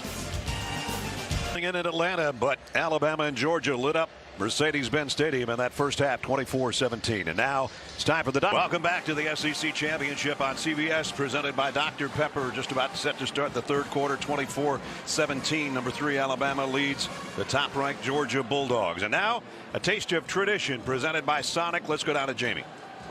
Set to start the third quarter. Welcome back, Brad and Gary. Jamie down on the field, obviously. You know, we haven't had to say this year with Georgia's defense being so dominant, but what adjustments do they have to make? They got to do something to slow down. Well, I thought Kirby summed it up. You know, if you don't get to Bryce, he's going to get to you. Story of the first half to me, Alabama offensive line. And when they didn't block him, Bryce Young ran around and got around him. I mean, that's the story of the first half of the game. Well, good offense, but we might be missing one of the top players for Alabama. We'll talk about that after this kickoff. That could be the story of the second half. Exactly. John Mechie on this plant to cut back inside on his pass route, went down. And we're going to check back in with Jamie, I think, and see what she's found out from Nick Saban about whether or not he's going to be able to play in this second half. Meanwhile, the Tide, I guess we'll know in a second, because, well, there you see John doesn't have his helmet. Not a good sign. And they'll start from the 25 with a touchdown lead. And let's check in with Jamie. Yeah, we just saw John Mechie walk back onto the field out of the tunnel without his helmet on. Brad, he had tears in his eyes. Nick Saban told me that he is out for the remainder of this game with a leg injury. Wow, a huge loss for Alabama's offense. Sure is. They had, talking to Roman Harper over there, former Alabama player, now broadcaster. And we saw what happened when Jamison Williams went out last week. The two of them together is the dynamic part of the offense. That's what I was just going to say. They got 112 and 97 yards between. You know, a big chunk of that for this guy. Now Georgia should be able to circle in on number 1 now. He's in motion to start the quarter, and they're going to flip it out there to him. And they didn't zoom in on him enough. He got close to a first down. Trends in the first half. You know, it's hard to ignore. First couple drives in the first quarter, there was nothing to show for it for Alabama, and then they really started putting it together. 24 points, 11 completions to 9 different receivers for Stetson Bennett, and there's the numbers on Mechie. And Williams now has 121 yards receiving with that last catch just a moment ago. Second down and a yard. Young down the middle, incomplete, intended for Billingsley. They had 2 guys in the area there. Kind of a crossing route. So we've been talking about the Georgia tight end and how it stresses the defense. I mean, that's nothing new for Alabama offense. You know, Irv Smith in the past, O.J. Howard, that was always a big part. And Billingsley's the guy this year that gets those plays from that tight end position. Gotten a little bit in Coach Saban's doghouse earlier this year, but he has emerged. Third down, 1. Low snap, Brian Robinson on the carry. He's got the first down, and he's got more out to the 40. And that has been a story of the game. Now that makes it 5 for 8. Alabama is on third down. You know, Georgia's went into this game first or second in every category, except third down defense. They're ranked 14th in the country. Alabama has taken advantage of that.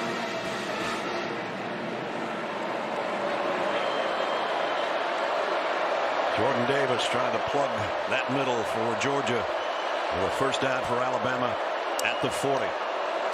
Slade Bolden was in motion. It's going to be a run. And it's going to be Brian Robinson again, taken down by Jalen Carter, the other big guy on the inside for Georgia on the defensive front. And a first down run of 4 yards or more. Remember, this is the strength of this Georgia defense, their run defense, again handled by that offensive line. It doesn't have to be 13, 10 yards. 4 or more is a success on first down. That one was good for 5. Second down and 5. Trey Sanders in the backfield. Bryce Young drops. Plenty of time. Airing it out. Man's there. Jamison Williams, touchdown. 55 yards on a strike. Watch the Alabama offensive line handle the stunt first, because this pattern needed time. Right here, watch them handle the stunt. Chris Owens, they're going to crisscross. They both pick him up. And then to the outside, it's a stutter and go. It takes time to run a stutter and go. That's why the block was so important. Stop and then go. That's what creates a space. Double team, he runs by them both. And a perfect throw from Bryce Young. His third touchdown pass of the game. What a way to open up the third quarter. 5 straight drives. Points on the board. 1 field goal and 4 touchdowns. Reichert in for the point after. Up and good. Just a minute and 50 seconds into the third quarter. And the big play guy strikes again. Number 1 in the end zone. The lead goes to 31-17. The Champions League group stage action with host Nico Cantor, and find out who will make it to the knockout phase of the competition. Don't miss the Galazzo Show Tuesday and Wednesday at 3 Eastern on CBS Sports Network. Well, just when Georgia was hoping for a 3-and-out or some kind of stop against the high-powered passing game of Alabama, Bryce Young hooks up 55 yards with Jamison Williams, and he now has 350 yards passing and 3 touchdowns. And Georgia will start from the 25-yard line. And as he let that ball go, he just had that feel that it was on target, and that feels good. Next thing you should do is go talk to that offensive line and go, Thanks, guys. I love you guys. Well, the magical season for Bryce Young continues. Well, the question was all year for Georgia, could anybody take the bubble wrap off this offense for Georgia? They've had the lead in all these games. There's the largest deficit of the season. Stetson Bennett, Todd Monken, this offense has never had to do anything. They've been able to do what they want. Now they got to score points. Bennett on a slant, and tough catch by Pickens. He had Josh Jobe all over him. Yeah, I thought it was interference before he caught the ball, but 1-yard slant got to him, almost covered his eyes, and he still caught it. Picked up about 3, the toughest 3-yard catch George Pickens will probably ever make. That should have been interference and a penalty marked off on that one. Pickens one play and he comes back out.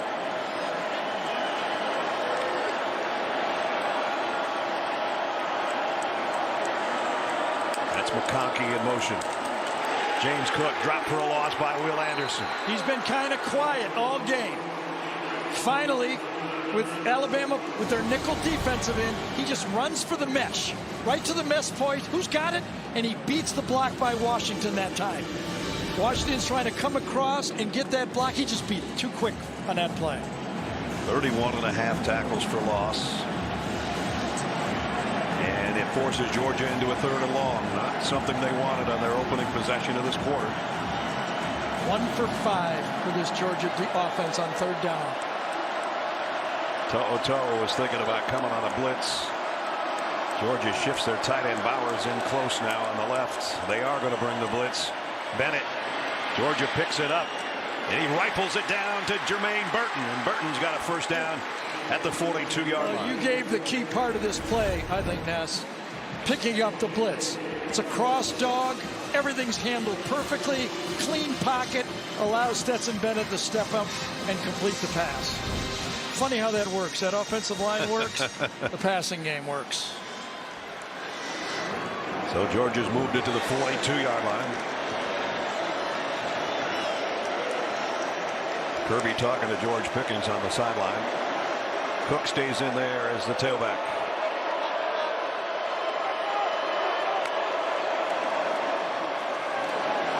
Bennett gonna go deep. Man out there is Mitchell, broken up. And a flag. Well, you shouldn't be wagging your finger yet unless you look for laundry. Well, I'll tell you, one judge waved his hands off as no play, and then the back judge threw the flag. One judge says no, waved it off. Now they've been a little bit of a conference here to see what they're going to call. Does left hand kind of grab him enough? Pass interference. Defense, number 1. 15-yard penalty from the previous spot. Automatic 1st down. That's Kool-Aid McKinstry. Yeah, that left hand got in there enough.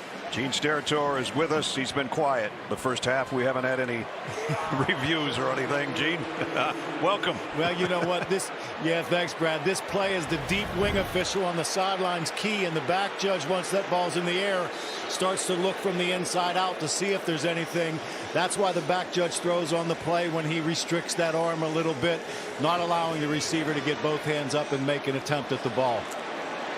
It's a 2nd pass interference penalty on McKinstry, the freshman. And it sets Georgia up at the 43-yard line with a 1st down. Bennett throws short to Cook, and he's put down by Brian Branch.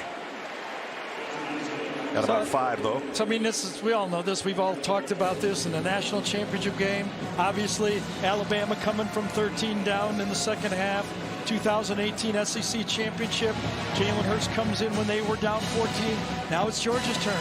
They got to come back and win this game. They've had the lead before. Now they got to come from behind. They moved it to the 38-yard line with a 2nd and 5. And a ball pops up in the air. Alabama's got it. I just wonder if this is going to be whistled. Is this going to be whistled before the snap? False start. Offense. Not all 11 players were set for a full second. 5-yard penalty. Remains second That's the down. best penalty Georgia has ever had. Ever. Wow. Would have been a disaster.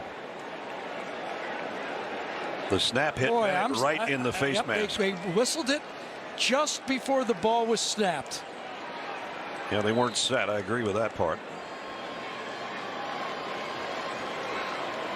Yeah.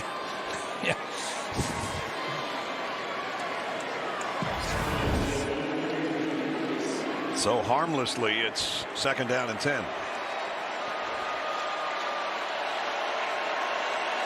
Georgia gets a break there 5 minutes into the quarter. Bennett throws Nice complete. catch. What a catch by Bowers. Yep. This guy said, what an athlete he is, isn't he? Yeah. I mean, now listen, the matchup here is, even though he's a hybrid tight end, does just enough blocking to stay in there, but he's a wide receiver hands and route runner. Great hands on that one. First down at the 31. Play fake. Bennett steps up in the pocket. Now flushes out of it. Throws on the run to the end zone too high. Intended for Bowers. Kind of thought he should have ran that one. I mean, it's obviously a second guess. But on first down here, you know, picking up 5 yards would have helped his team. Nobody really open. There wasn't a touchdown throw. He had an easy 5 yards and nothing really to throw to. No. So that stops things. That's 2nd down and 10. Little chance for everybody to regroup on both offense and defense.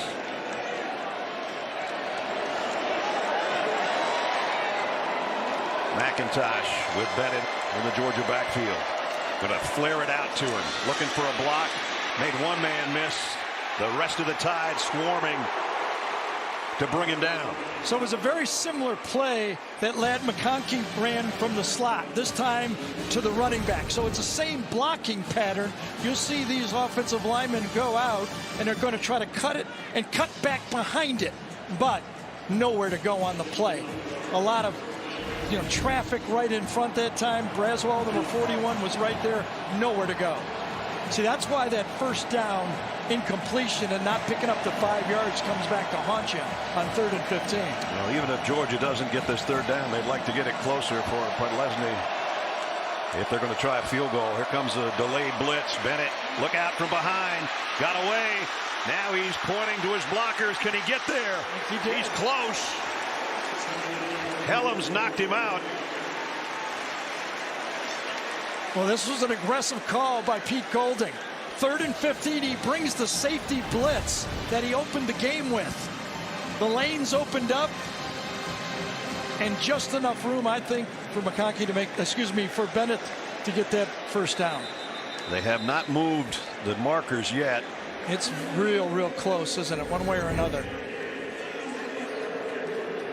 Right now, they've got the 3rd down marker up there. That was a real aggressive call for Pete Golding. 3rd and 15. He doesn't really stretch it out as he goes out of bounds. I think it's just short. I do too, but we'll wait and see. Helms got to him. He was trying to get his arm out, it looked like. Gene Steratore is going to rejoin us, Gene. Yeah, I think Stetson Bennett had to make a decision whether he's going to put that ball out in front of him to try to get the first down or tuck the football to protect it. And in my opinion, he chooses to tuck it. It brings it back away from the line to gain. And as he gets knocked out of bounds, we know that is where the ball crossed the sideline when that occurs. And to me, I think he's about a half yard short. Heck of an effort. Remember, 3rd and 15 on this play. And so it's going to be 4th down and about a foot if that's what happens. See the pylon and the cam going with it. That's why everything went haywire at the end of this play on your screen. As Helms dives. After further review, the runner was down at the 21.5-yard line. They'll make it 4th down and 1/2 of a yard. And now what do you do? Kirby Smart's got a decision to make. Oh, he's going to go for this. He knows he's got to get in the 30s. I think he goes for this. Tells that offensive line, I need a half yard. So here comes the Georgia offense. Just a quarterback sneak with a push. Where do they go? Shotgun. I'd like to see the quarterback sneak with a push from behind. The push would come from Zamir White if he doesn't get the carry. Bennett moves James Cook. And now moves his tight end Fitzpatrick from the other side. And it is Bennett. Doesn't need a push. Didn't need it. Good push by the offensive line. So that was pretty nice. They see the couple of shifts there makes the Alabama defense say, well, maybe they're just trying to get a delay a game here. So you just kind of ease up a little bit and then you go for it. So first down, back-to-back runs by Stetson Bennett. First, the 14.5-yard scramble, and then a 2-yard sneak. I think Pete Golding would like to have that one back. That third down and 15. Coming with a safety blitz, opened up the lane and gave Bennett an opportunity to get it short there. At the 20, just inside the 20. Zamir White. Georgia hasn't been able to establish much on the ground, and they don't get much there either. Remember, we talk so much about Georgia's defense. Alabama's rush defense is 4th in the country, so they're not a slouch. Giving up, what, 80 yards a game all year? Only one team really was able to run the ball against them, and that was Florida, and that was a quarterback kind of attack that they used, and that's not the attack Georgia uses. 11th play of the drive coming up. And Georgia's still 19 yards away from the Alabama end zone. Fake the pass to McIntosh. Bennett puts the brakes on and threw an interception. DeMarco Helms. Pass intended for Bowers. There's the mistake Georgia didn't need.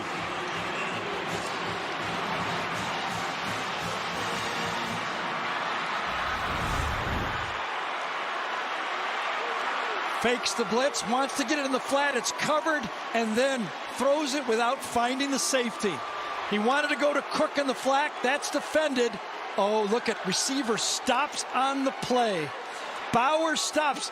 Quarterback thinks he's going to cross the defender. He stops, and you could see Bennett go, no.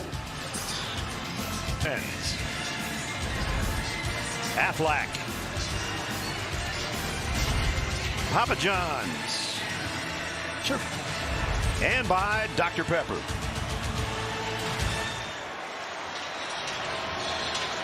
Sure, did you want a Dr. Pepper, or are you just trying to... Did you hear that?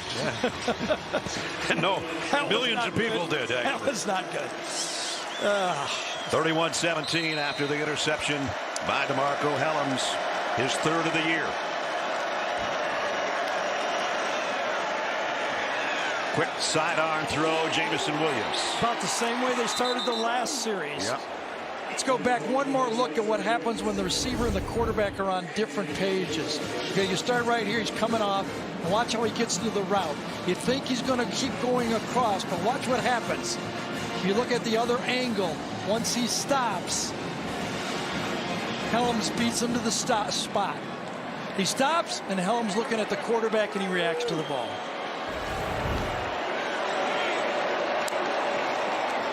Second down and 2, the no-look handoff fake, and then rip down the sideline is incomplete. And flags fly in. Going to have a holding call on Darian Kendrick. Yep, with his left hand, and look who's in the game. The hero of last week, Ja'Cory Brooks, is taking Mechie's spot. Defense number 11. 15-yard penalty from the previous spot. Automatic first down. On this play, it was a play-action pass, and while you see as he turns around and grabs it right at the end, as soon as Bryce Young made the fake, he noticed the blitz and got out of the pocket. He's got that instinct. Actually, he didn't grab him with his left hand, he grabbed him with both hands. They were holding hands. Yes. So first down by penalty. Out to the 35. High backfield with Brian Robinson in there as the tail. Latu's playing fullback. They fake it to him. He's in trouble. Sidearm this one and had it knocked down. Nakobe Dean, second time he's batted a pass down. Yeah, that pass rush of Georgia, when they bring those linebackers and cause problems. On this play, Bryce Young basically makes a 10-yard gain by saving 10 yards. Look at that pressure from the edge that time by Smith, Nolan Smith, and getting away, just that eyes in the back of his head instincts, unteachable instincts he has. Trey Sanders empties the Alabama backfield as a wide receiver to the top of your screen. On 2nd and 10. Throw too far out in front and over the top of Jamison Williams, and Nolan Smith was coming again. 3-man front, but they brought an extra player. And look at this. All year, the number was going into this game, could Alabama score more than 17? They sure have. And it's going to be, looks like, to win the game, it's going to take that 35-point threshold that we talked about for we Georgia. Were even at 17 at one point.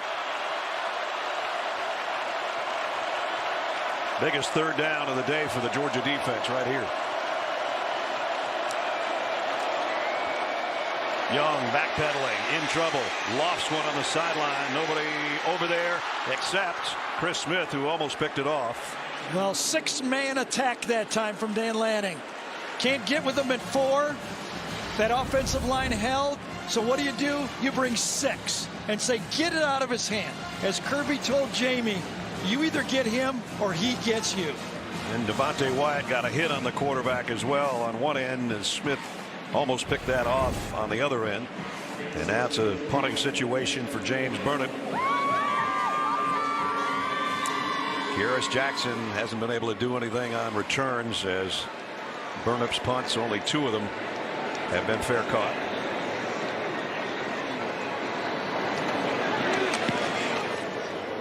This one he might have a shot at from the 22. And he got about 5 on the return. A little pushing and shoving for the first time today.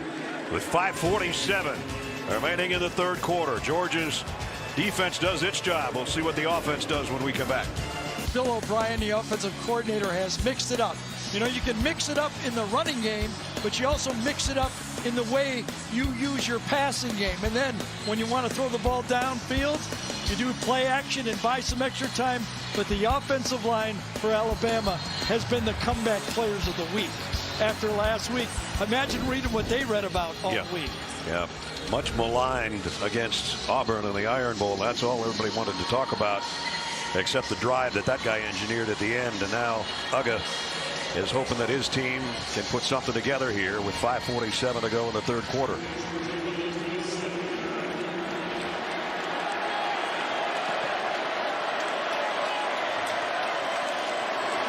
Throw out to Kearis Jackson. Got upended by Josh Jobe after a pickup of about 4. So again, there's the kind of the theme of playing defense in modern day college football. You must tackle in space. Everybody's going to attack you with those short passing games. And if you don't tackle effectively, Jameis Williams is getting 8, 9, 11 yards. 4 yards you can live with. There's the numbers for Stetson Bennett. Nothing wrong with those except that 1 interception. But they're not as good as number 9 on the other side. Cook stops and goes and got a couple. Helms brought him down. It'll be third down. So again, only 1 sack in the game.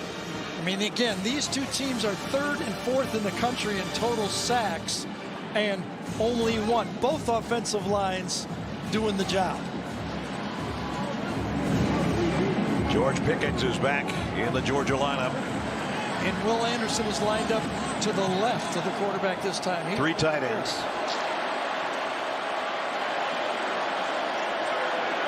All 3 tight ends to the right. That's where Bennett's looking. He got heat. He got rid of it to Bowers. It's a first down. And it's a good thing he got rid of it, because number 31 was coming. Well, watch this move. The running back has him. This is a tough assignment for your running back. Kind of whiffs on the play, but it's a short enough pass that Stetson gets the pass off. Good timing, short pass, just far enough to get the first down.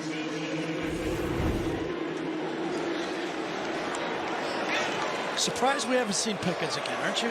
Yep. Well, he was in on the last play, but it wasn't aimed his way. Yeah, nothing to him again. Roseme Jack Saint is down to the bottom of the screen as a wide receiver that way. Bennett's looking the other way. And he's looking to get out of there, and he doesn't. Down he goes, and it's Fidarius Mathis. Well, he could feel the pressure coming from his left side.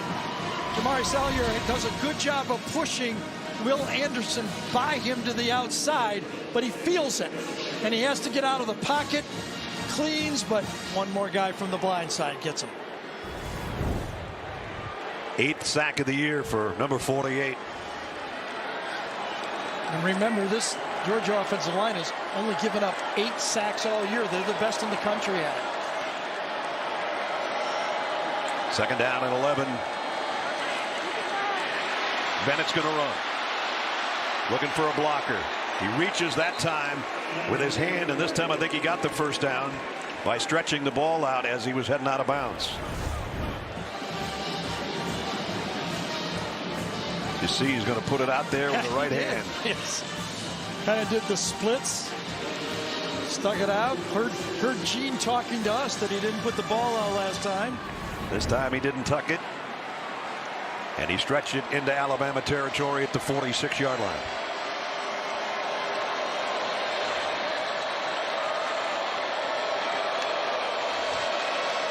McIntosh found a hole up the middle. Man, did he get through that in a hurry. Picked up 12. Henry To'oTo'o this time is doing a run blitz, but it's directed the wrong direction. He's going this way. The back goes the other way. Van Pran handles him beautifully, the center that time, and that gashed the defense. Got it to the 34-yard line of Alabama. Kenny McIntosh, Zamir White, and James Cook sharing the tailback duties for Georgia. McIntosh stays in there.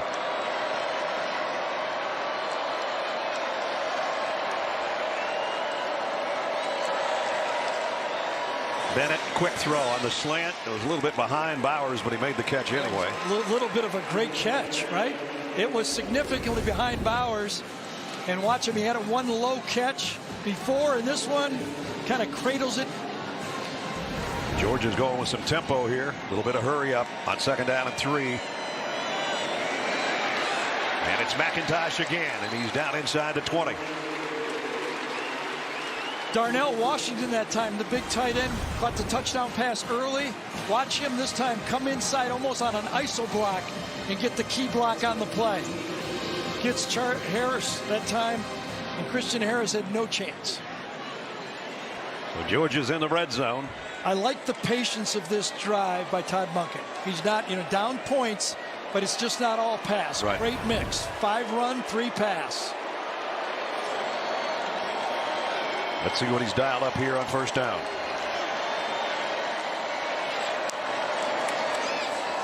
Zamir White back to the line of scrimmage and maybe a half yard. That's about it. Byron Young in on the tackle. Under a minute to go in the 3rd quarter.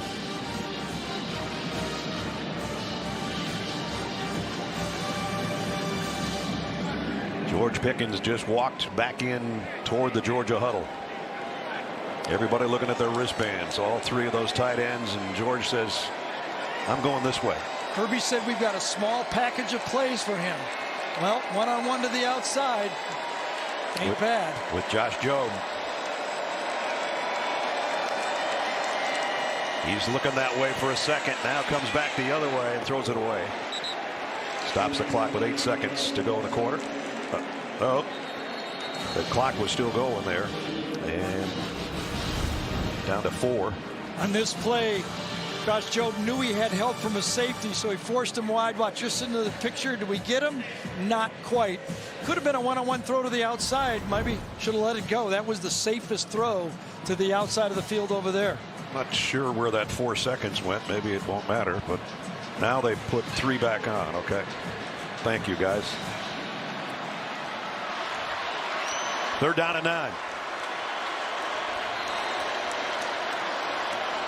Remember last time they blitzed on this. Bennett to the end zone. Touchdown. No, Bowers dropped it. Had it and couldn't hold it. Well, this is the patented combo defense that Alabama has been running throughout Nick's whole career. Okay, you know you're going to play combo.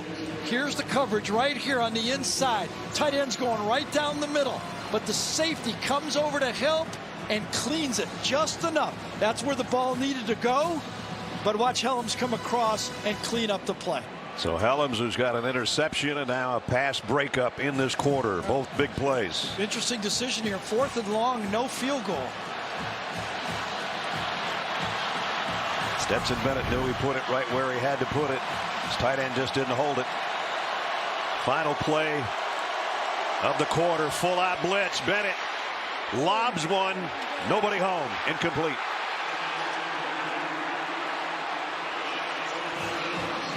Boy, it's a big gamble by Kirby on that play. Taking the 3. It's a whole quarter left to play in this game, down 14. Free runner, nowhere to go with the football, really. That one never had a chance. Nope. End of 3. 3rd ranked Alabama still has Georgia's number, at least to this point. 15 minutes left. Don't go away. Back to the SEC Championship on CBS, presented by Dr. Pepper. Heading into the 4th quarter. 30th SEC Championship game. Alabama's got the lead 31-17, and they've got the ball at their own 20-yard line. 15 minutes to crown a champ. Bryce Young's been sensational. All by his lonesome in the Alabama backfield, and now Brian Robinson will join him.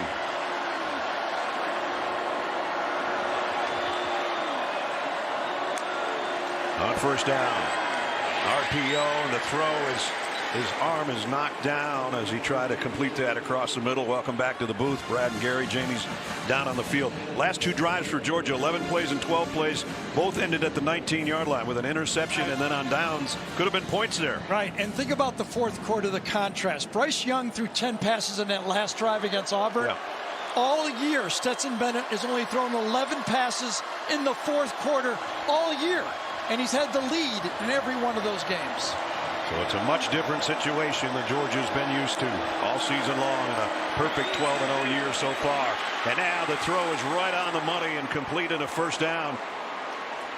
And that's Holden, his first catch of the night. And that depth, those recruited depth, those young receivers, all of them are 4- and 5-star players. They're going to have to be called on. Last week, Ja'Cory Brooks made the key catch. With Mechie out, other guys got to do it. And now Slade Bolden will get about a yard, and that's all. That's how you handle that quick screen, right? When leading by a couple touchdowns at any point, Nick Saban almost never loses. 160-4. Wow. I feel like anything you put up there, you almost never lose. That's right. That's true. Scoring first, yes. Ahead at halftime, yes. All those things.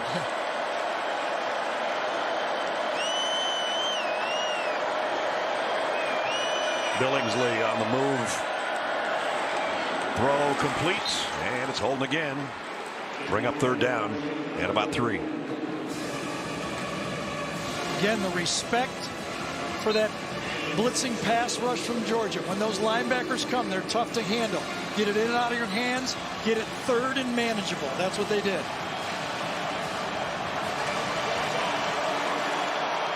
Can Georgia get a stop here? 3rd down and 3. A 380-yard night so far for Bryce Young. They're coming this time, I think. Yes, they are. Young has to throw this one away, so they got the stop they were looking for.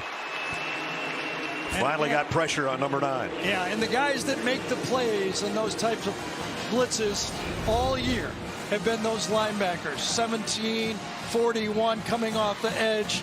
They're great rushers. 44, Trayvon Walker. Guy gets 285 pounds coming off the edge right there, Trayvon Walker. So that Dog defense forces the punt. Yeah, and now it's time for the Georgia offense. The defense has set it up for them twice in a row. They need to produce now. Kearis Jackson waits down on the other end. And he's got a call for a fair catch right at the 20-yard line. So Georgia 80 yards away to try to cut into this lead. The 30th SEC championship. Alabama in control for the time being. Georgia won that one on a field goal. Invesco brings you today's Scholar Athletes. Owen Cognan of Georgia and Will Anderson for Alabama. Invesco proud to support student athletes on and off the field with a donation of $1,000 to both Georgia and Alabama's general scholarship funds.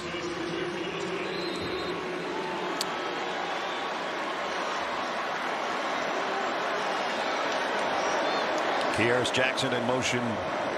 Bennett on a little toss to James Cook. They've got about 7. Yeah, Phil Mathis, number 48 there, in line, man on the line of scrimmage, just not quick enough to run that one down. The quick toss got him around the corner. Under Kirby Smart, 17-point comeback in the Rose Bowl against Oklahoma, which set up their championship game in this building. The Tua Tagovailoa one to Devontae Smith. And Cook got a first down. To'o takes him out of bounds. You know, as we watch Georgia on this drive, there's plenty of time. And one of the reasons is because Alabama has been all pass, the last 2 drives when they wanted to eat some clock, they've only taken off 1:03 and 1:44. They can't run the ball, so a couple incomplete passes and 4th down comes, and Georgia has plenty of time to run their whole offense. And now, unless this is a Stetson Bennett run, this is a pass coming up. First down from the 31. Bennett throws, it's intercepted, picked off, and this might be a touchdown. Battle is in for the Tide.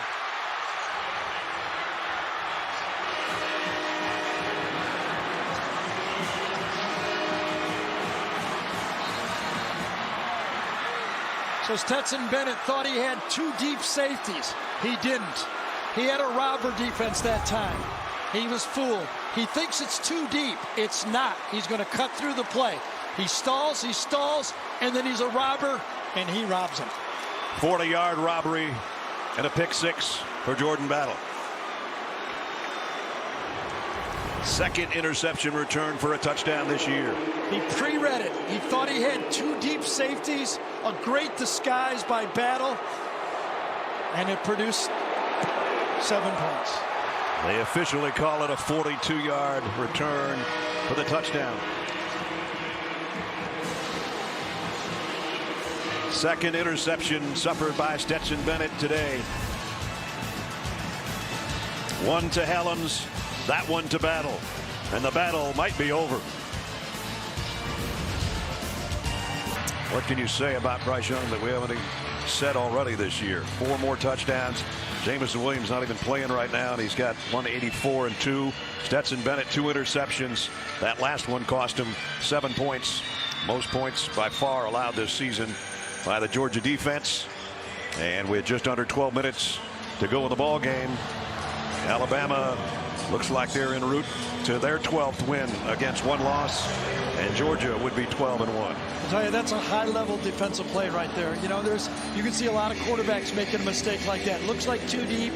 You think you got the middle of the field.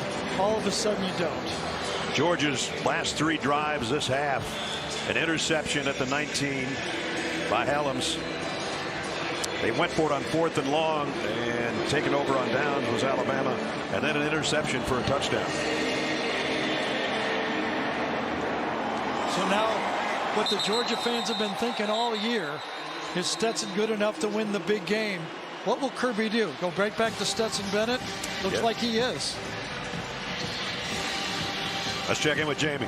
Well, all I can tell you is it's status quo down here when it comes to the relationship between JT Daniels and Stetson Bennett. They continue the conversation, but once again, Daniels nowhere near his helmet. He hasn't picked up a football. There hasn't been any conversation between the coordinators, coaches, to JT Daniels, so it continues to be Stetson Bennett. All right, Jamie, thanks. Numbers on JT Daniels, what little he has been in this year.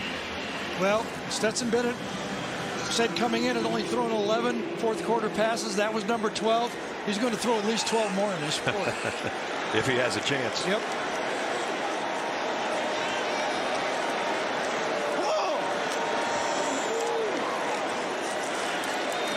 Crossing route, James Cook is checked down, got about 9. To'o brings him down along with McKinstry. So we talked about the two weapons, Bowers and Cook. They've controlled Cook. Bowers had a normal game, but Cook has not been a factor in the game. 5 of his 14. Cook got a first down. Job knocked him down. Down to 11.5 minutes. Everything Georgia does now, they should do with some urgency.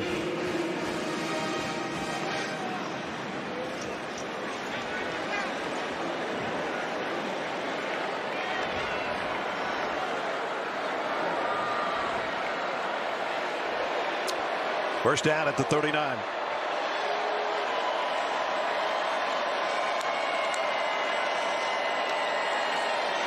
Bennett flushed out of the pocket again and throws it away. And now you see interaction between he and JT Daniels on the sideline quickly. Yeah, right now, you know, Nick Saban is known for his combo defenses. He's going to see the whole gamut here. He's going to see everything that Nick Saban has from, what, 30 years of coaching? Yeah. He's going to see stuff from Toledo. Yes, he is. Alabama was able to substitute fresh defensive linemen.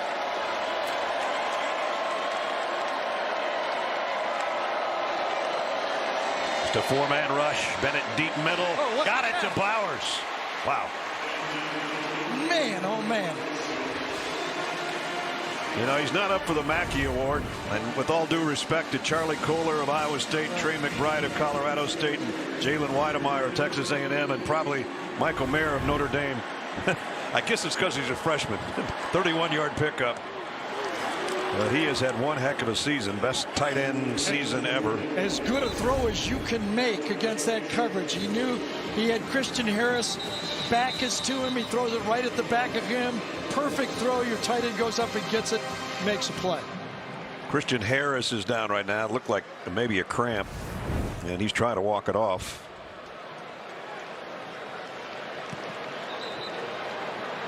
Meanwhile, again, the two quarterbacks have a chance to chat on the sideline. Oh, it's like his leg ran into it and kind of reaches down for that right knee or thigh area, didn't he? Yep. Right at the 20 is where Christian went down.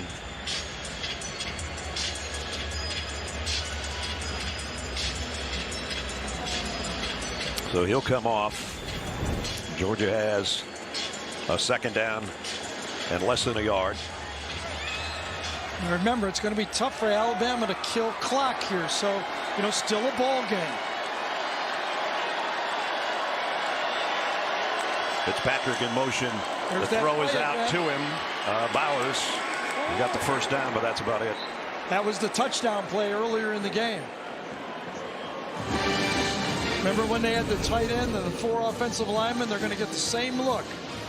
Tight end's going to go out. This time it's Fitzpatrick, and there's the lineman downfield, but this time defended better by the Alabama defense. Yeah, it was McConkey that scored on that one earlier. But there's impressive numbers again for the freshman tight end. Came in as Georgia's leading receiver. Probably will finish this game as their leading receiver. Here he is again. Going through some traffic. Still going. Bowers, touchdown. Georgia. Wow.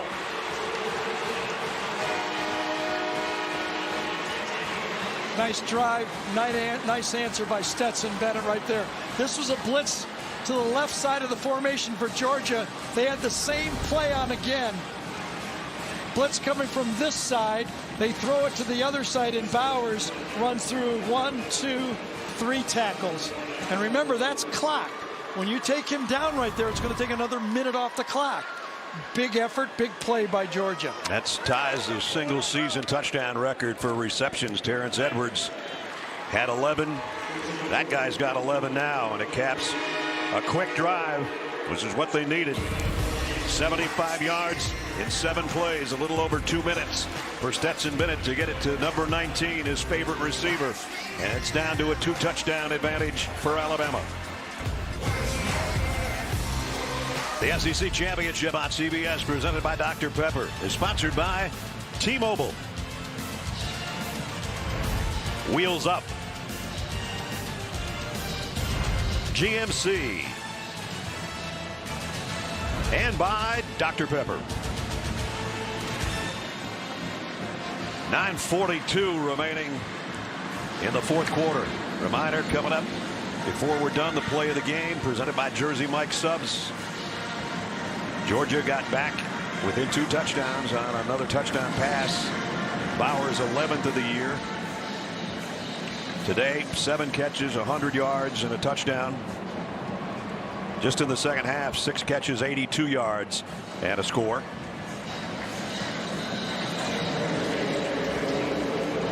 Now it's Bryce Young's turn, and will it be pass, pass, pass, or will Alabama try to run and use some clock? We'll see. Kamar to the kickoff. And the tide will work from the 25. Ness, remember you. Next Saturday, 3 o'clock on CBS, college football regular season concludes. One of the oldest and most respected rivalries in sports, the annual Army-Navy game presented by USAA. Live coverage starts at 2:30 Eastern with State Farm College Football today. A game of honor, Army and Navy, next Saturday on CBS. So can this Alabama team take some clock off? Last year when they got a 10-point lead on that interception by Stetson Bennett, they had these guys. Yeah. Okay. And they ran the ball 9 straight times to finish the game off before a pass to Devontae Smith to put it away. There's run number 1 for Brian Robinson for about 1.5 yards. Can they do that this year? Remember, with Leatherwood at left tackle, they had Landon Dickinson at center, the 2 receivers over there, and Najee Harris, a healthy Najee Harris. Can they do that this time? 9 straight? How many straight are they going to be able to run it here and keep the clock?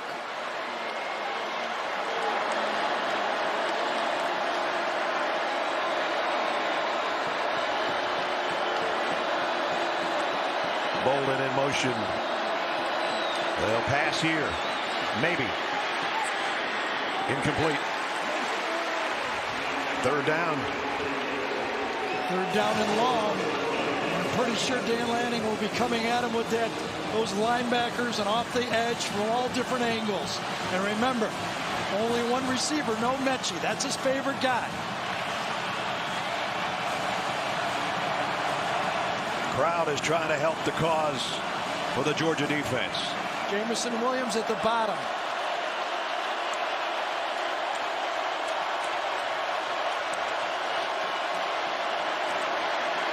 Young.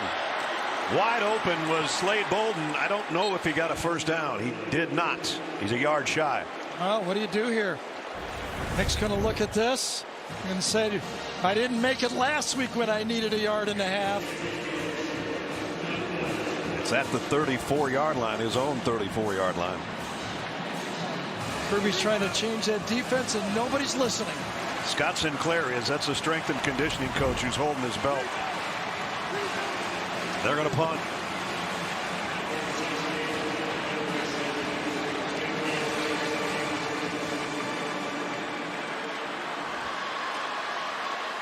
Looked a little confused bringing the punt team out there. Down to 2 seconds. They just got the snap away. And fair catch called for at the 21-yard line. So the last 3 drives, Alabama has not been able to take even 2 minutes off the clock on any of those 3 drives.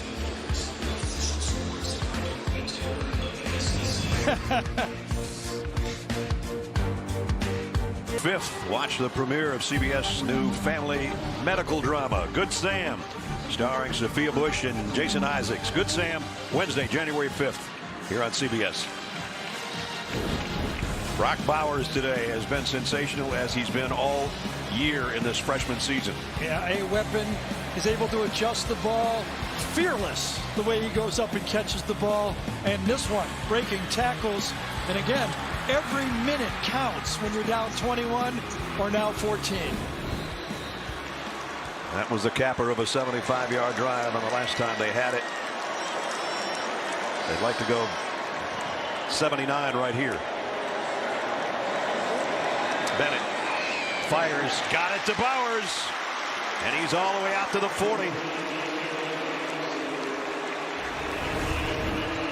James Bowers, zone coverage, goes behind. James Cooks holds the linebackers, and Bowers goes right behind it. Watch it, back holds the linebacker, throw right off the linebacker's head.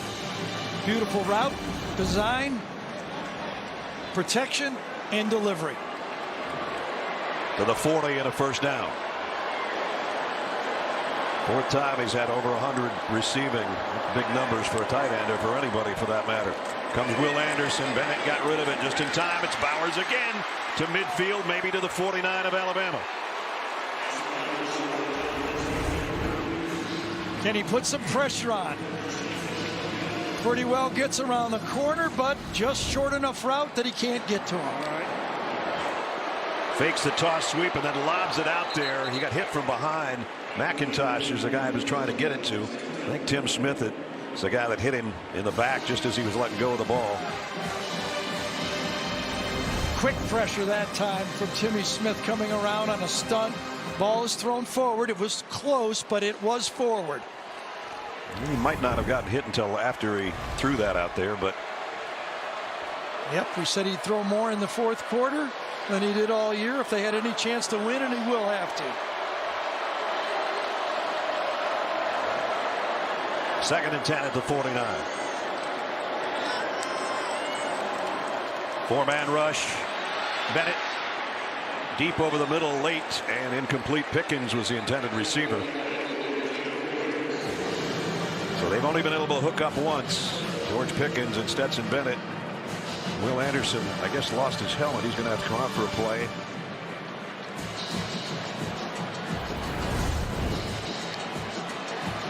Just as he kind of rolled down the leg of Bennett, and that ripped it right off.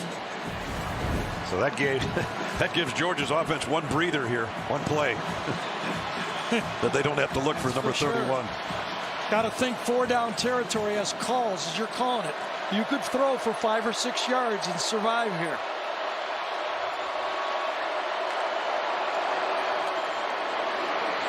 Bennett throws sidearm and incomplete again. Number 1 on number 1. McKinstry on Pickens. Yeah, there was no way he could run this one. He got outside the pocket, but he got pressure. He had to get rid of it. Good coverage, gets flared out. Henry To'oTo'o is there, and then Christian Harris is breathing down the quarterback's neck. Here comes Will Anderson, got that helmet on. Well, this time Georgia's got to go for it.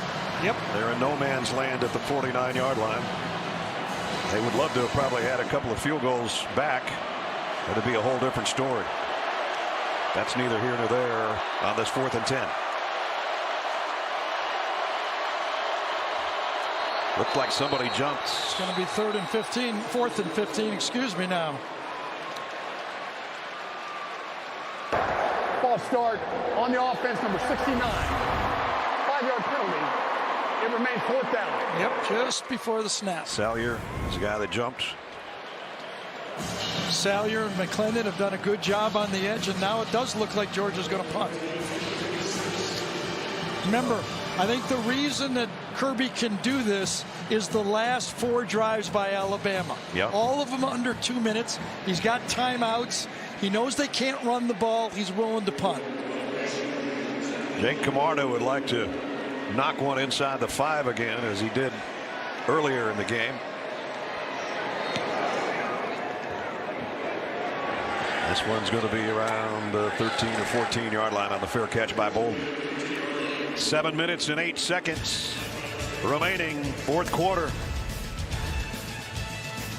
Stetson Bennett with his head coach saying, I thought I had it, I didn't have it. 38-24. I think we've got the 4 teams. Cincinnati will be fourth. If Michigan loses, holy cow. And 2 SEC teams. Yes, I think they will still. Georgia had too good of a year if they lose to be out of the playoffs. And Alabama, if they beat #1, would be, I think, a record number of times they've beaten a #1 team over the course of seasons. Here's a run, and out of bounds goes Sanders. So again, and we talked about that game last year when Najee Harris, they ran the ball 9 straight times, and they put, 6 minutes off the clock. 3 drives in a row, 4 minutes off the clock. Trey Sanders stays in. Clock's going. Should get that thing down to 5 before you snap it. No hurry. Brings Jamison Williams over and even has a word with him before he continues his motion. Georgia's showing blitz. See if they come with it or back out. Number 5. Low snap. Quick throw. Broken up. Deflected. Billingsley, the intended receiver. Broken up by Poole. Poole's done a nice job. Coverage right there. He's playing slant, gets inside, and handles Billingsley.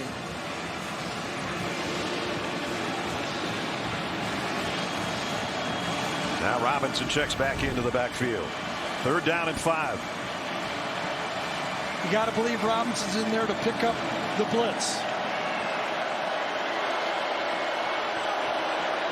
Because it'll be coming. Here they come. Bryce Young fires down the middle, and he's got it to Slade Bolden.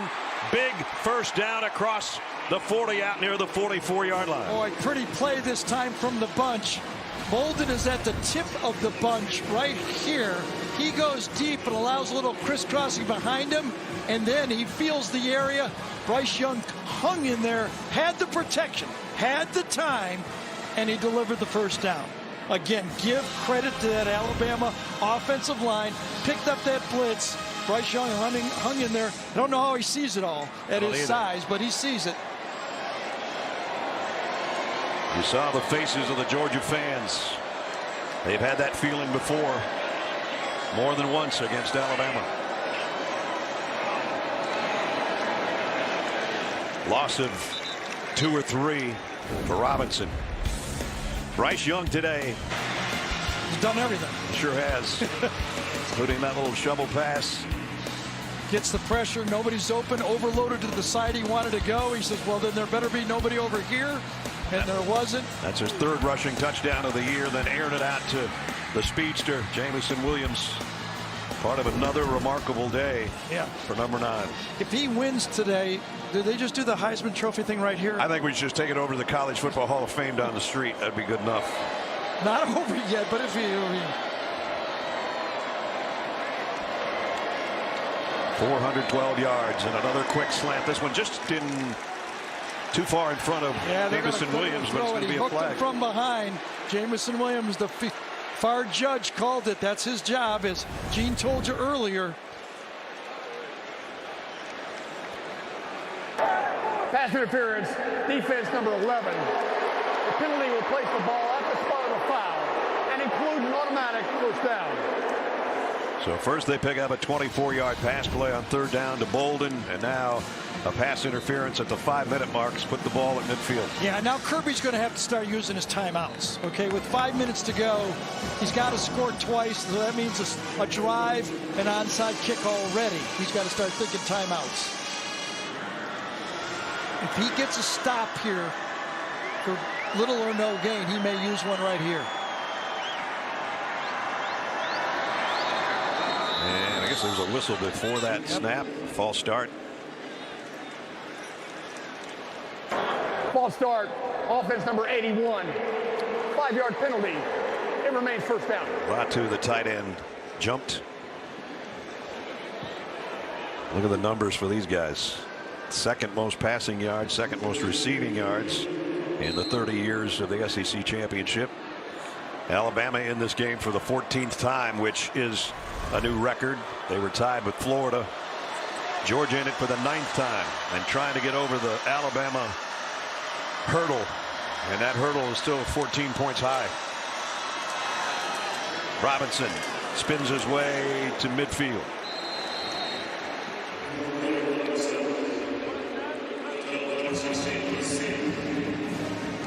So now we're under 5 minutes. Boy, Kirby's going to hang on to the timeouts. It's going to cost him about 35 seconds. There's Dan Lanning, the defensive coordinator.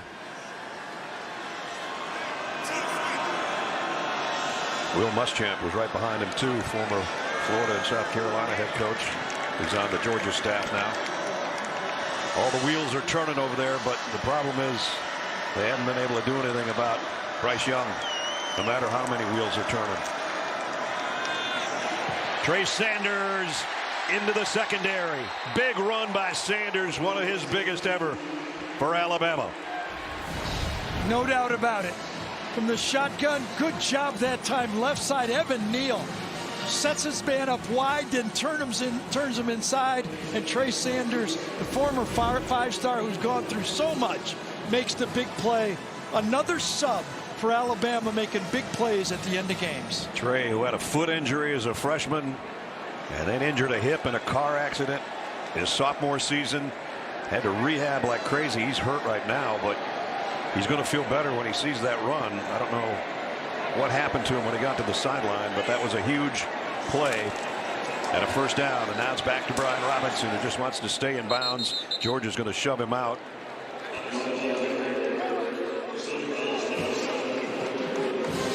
Trey Sanders had that strong run, and then he was to the sideline. And, well, he did take a shot in the helmet, maybe. He looked to be okay when he got up. Boy, he went down like he was a bit out of it, right? Yeah. So they're looking him over on the sideline. They do have him back up on the bench now.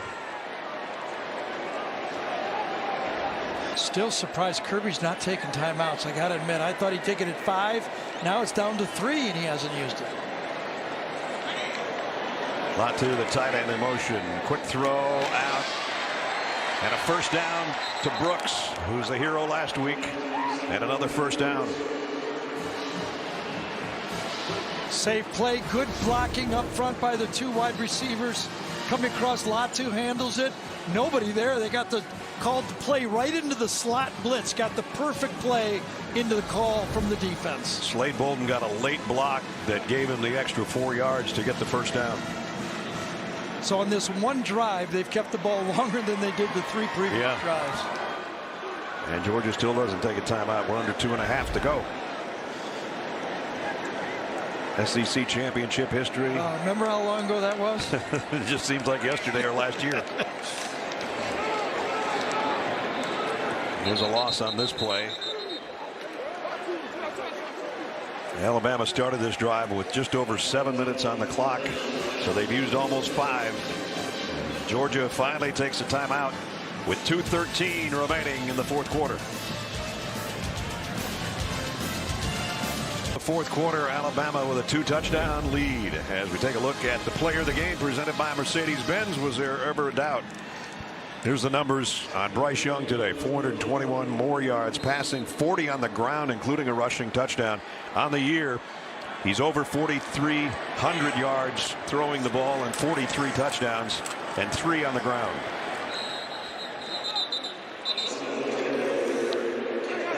And basically, he had to come through. Yes. I mean, that was the offense today. It was going to be one of those days that we're going to throw the ball almost 50 times if we had to. He's at 44 throws.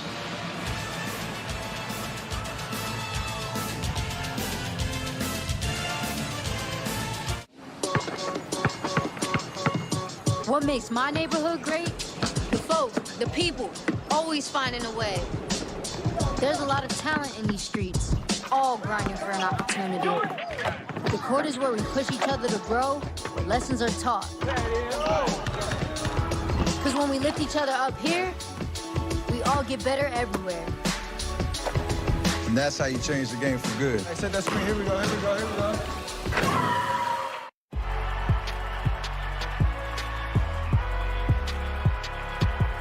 Number 32, Kyle Hornsby. Inside the 30. Touchdown. Michaela Burgess. An incredible finish by Hall. The NCAA and its member schools offer nearly 500,000 college athletes a path to go pro in something other than sports. Learn more at ncaa.org. Reminder, Adam, Rick, and BJ are standing by with the championship Saturday highlights and their thoughts on the always evolving playoff picture, including what's happened here today. That's all coming up in the college football postgame show presented by Rocket Mortgage. 3rd down and 9 here. Georgia's down to 1 timeout. And Bryce Young's going to be under center with Brian Robinson, the tailback, in the eye, who gets the carry, and he's going to get dropped for a yard loss. So it's 4th down. Alabama will go field goal, trying to make this a 3-possession game. What a drive. That's the drive they needed. That crossing route to Bolden, that was the play. Yep. The offensive line picked up the blitz, handled it, picked up the first downs, and that really what broke it open.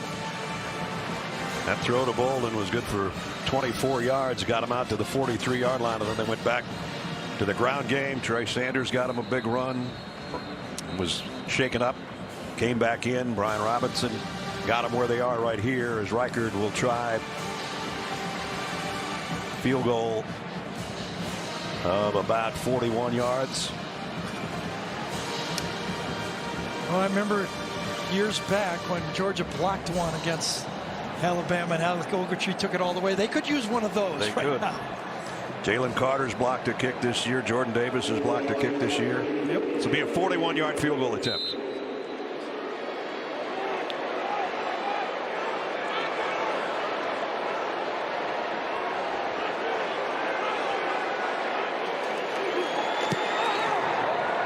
Kick by Reichard.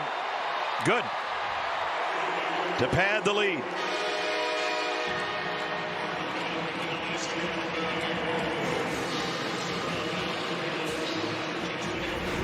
Slade Bolden leading the cheers. Bryce Young going, that's money right there. So now Nick Saban's going to remind his football team that we could play these guys again. That's Be right. careful what you say after the game. Now, we've been talking about Bryce Young. Will he end up being the Heisman Trophy winner? Compare his numbers to the last 3 guys that won. Pretty comparable. That was entering today. Remember, he's tacked on another 3 touchdowns and another 400-plus yard game. Well, we've seen him enough that I don't have any doubt that he's going to New York. So it's not like this hasn't happened before. Remember in 2011, LSU won the SEC championship and Alabama won the national championship. That's right. 2017, Georgia won the SEC and Alabama won the national. So in this building. It ain't over. There. Right over there. So Georgia's not dead. I think they're going to be in the Final Four. So they don't have any timeouts left and 2 minutes to work with. Georgia just dominating people coming in. Of their 12 wins, I should say, 10 of their wins came by 24 points or more, whereas Alabama had 5 one-possession touchdown or less victories. So they almost flipped the script from a year ago, how Alabama was beating the heck out of everybody. It was that sequence you were talking about earlier, though, when they got down there and had the 4 downs, then they had the interception, and then in this game in the 4th quarter, the pick 6. I mean, it's just, you know, when they had chances to get there, they didn't make those plays. Now they're in a must-throw situation every snap and with little time in between at all possible, and that's not a good spot on the field to gain anything, which they didn't.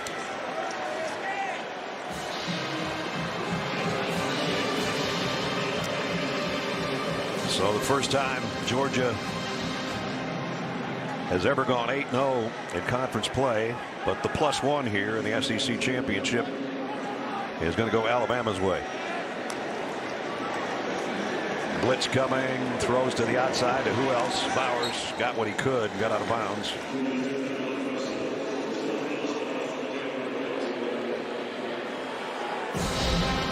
Last year, score reminds me of something, right? Yes. Now you seriously, you couldn't have told me that. I probably have it written down. I know I do, but I didn't notice until just now. That was in the regular season. Yeah, they had that 10-point lead, and then Devontae Smith caught that, over-the-shoulder pass at the back of the end zone from some guy named Mac Jones. Yeah, I wonder what he's I don't know. I wonder what both those guys are doing. Yeah. 3rd and 1. 3rd and 2 more plays if they need them. Here comes Will Anderson storming around the corner. Down goes Bennett. Got him. Had a corner blitz on that time.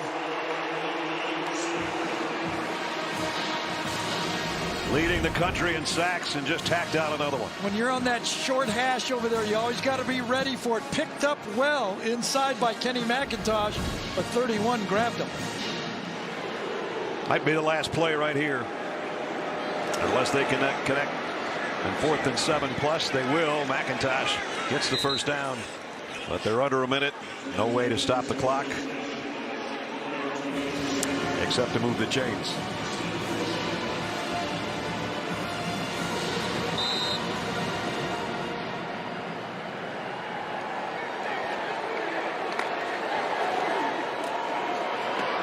This one tipped in the air, almost intercepted. Boygby, that would have been a gift. And if Boygby had one last year, it was like the 3rd play of the game. DJ Dale knocked it down, and Boygby got the interception, and this time he knocks it down and almost gets it himself. Would have been a heck of a play, and he's like, oh, that close.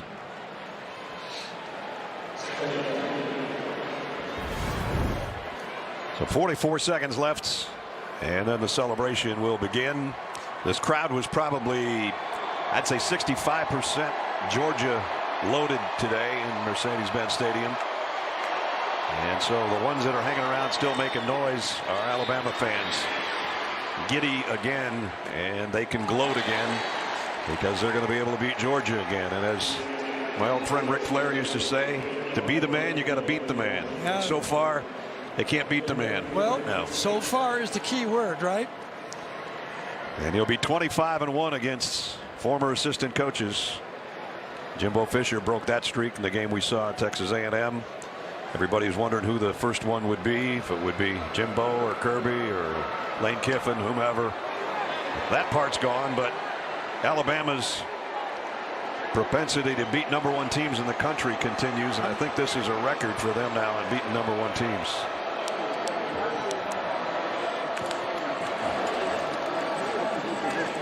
Bennett short across the middle. Kearis Jackson dropped it. Give the umpire a good PBU there. He was right in the middle of the throw, and receiver had to kind of get around him at the last second. Watch this umpire. Yeah, you got to almost give him at least a half of a pass broken up there. So if it's Cincinnati, Michigan, Alabama, and Georgia, it'll be interesting. Georgia beat Cincinnati in the Peach Bowl right here last year. Michigan hasn't been in that situation before. Alabama's been in it a bunch of times, including last year as the defending champs coming into this season. Down the middle, Bowers had his hands on it, dropped it. Ball game and take a knee. Just remember, if Michigan loses, then the 4th spot will be between Notre Dame, Baylor, and Ohio State. Wow. Well, all that gets cleared up tomorrow about noontime. But this one's cleared up right now. And if there was a lot of doubt about at least making it to New York to be a Heisman finalist, that doubt was put to rest by Bryce Young today. And that tells the story of the Georgia fans who continue to have that heavy weight on their shoulders and their team's shoulders because they can't beat the team in crimson. I think the players of the game, obviously the player of the game is Bryce Young, but number 2 for me, that offensive line for Alabama. They showed up. Been a long week. They practiced hard, and they played a heck of a game. They sure did. And as we said about 4 hours ago in the open, heavy is the head that wears the crown. Well, the crown is still Alabama's as far as SEC champions, because the Crimson Tide are your 2021 Southeastern Conference champions in this 30th title game. And two guys that worked together for a long time, good friends, except when they get together in this building, it's more fun for Nick than it is for Kirby. Congratulations to Alabama.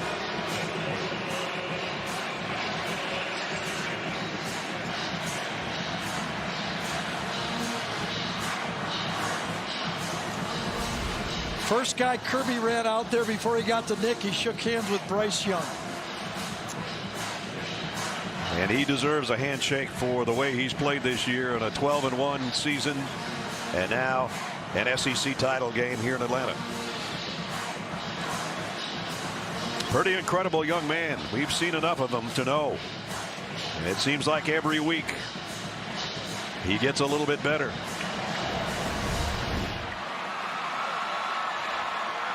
There's one happy star, Will Anderson, who just got a sack near the end of the game. Stetson Bennett played well, but not good enough. And the interceptions hurt. And the Georgia team will hurt for a while. Let's go down to Jamie with Coach Nick Saban. Coach, you just put 41 points up on a team that was only allowing 7 a game. Did your team just play the perfect game? Well, we did play great on offense, and obviously Bryce played a magnificent game. Receivers did a good job. I think our O-line did a really good job of blocking pressures, so he had a chance to operate, which we thought was really important in the game. But this is a great team win. I mean, I know our defense gave up some plays, but they got them stopped when they needed to. Winning the SEC is a big thing, and I'm so proud of all the fans that we have here, the state of Alabama, and all of our players for how they played and competed in this game. I mean, everybody wanted to gain a little respect, and I think maybe we did. You touched on them once, but I want to circle back to the offensive line. What did you do this week to get them shored up after such a challenging game in the Iron Bowl? Well, I think the coaches did a really good job. We did a good job with the Texans. Bryce did a good job of preparing to get them in the right place. So it was everybody contributed in a very positive way, I promise you. I'll let you go celebrate, and I'm going to talk to this young man right here, and I'll let you guys hug it out. Bryce, you played last week a half without Jamison Williams. You play this game second half without John Mechie. What does that say about your offense? Yeah, it's just that mentality of the next man up. Unfortunately, Mech went down, and we had guys that were ready. You know, guys that didn't flinch in a big moment, and guys that stepped up. So I'm blessed to have the teammates around me that I do. Last year, Alabama wins this game, and you sat and you watched Mac Jones do it. What does it mean to you that you just did the same thing he did? It means everything. You know, for us, we have tremendous amount of respect for all the teams in the past. For me, to be able to witness it's a lot. But for us, we gotta blaze our own path. We have to accomplish things for ourselves. So I'm super happy for this team. All glory to God. I'm completely blessed to be in the circumstance I am, and I'm just happy for this win. Last week, I saw you go over and check in with the offensive line a lot.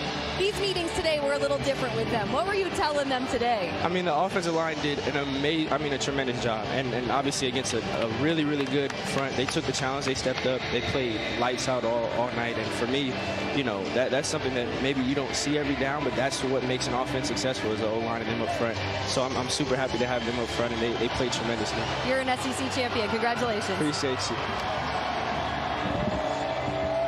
Bryce can't wait to put that T-shirt on once he's done talking to Jamie. Sensational game for him. Henry To'o, their leading tackler. Big game again. And Kirby Smart, same story, different year.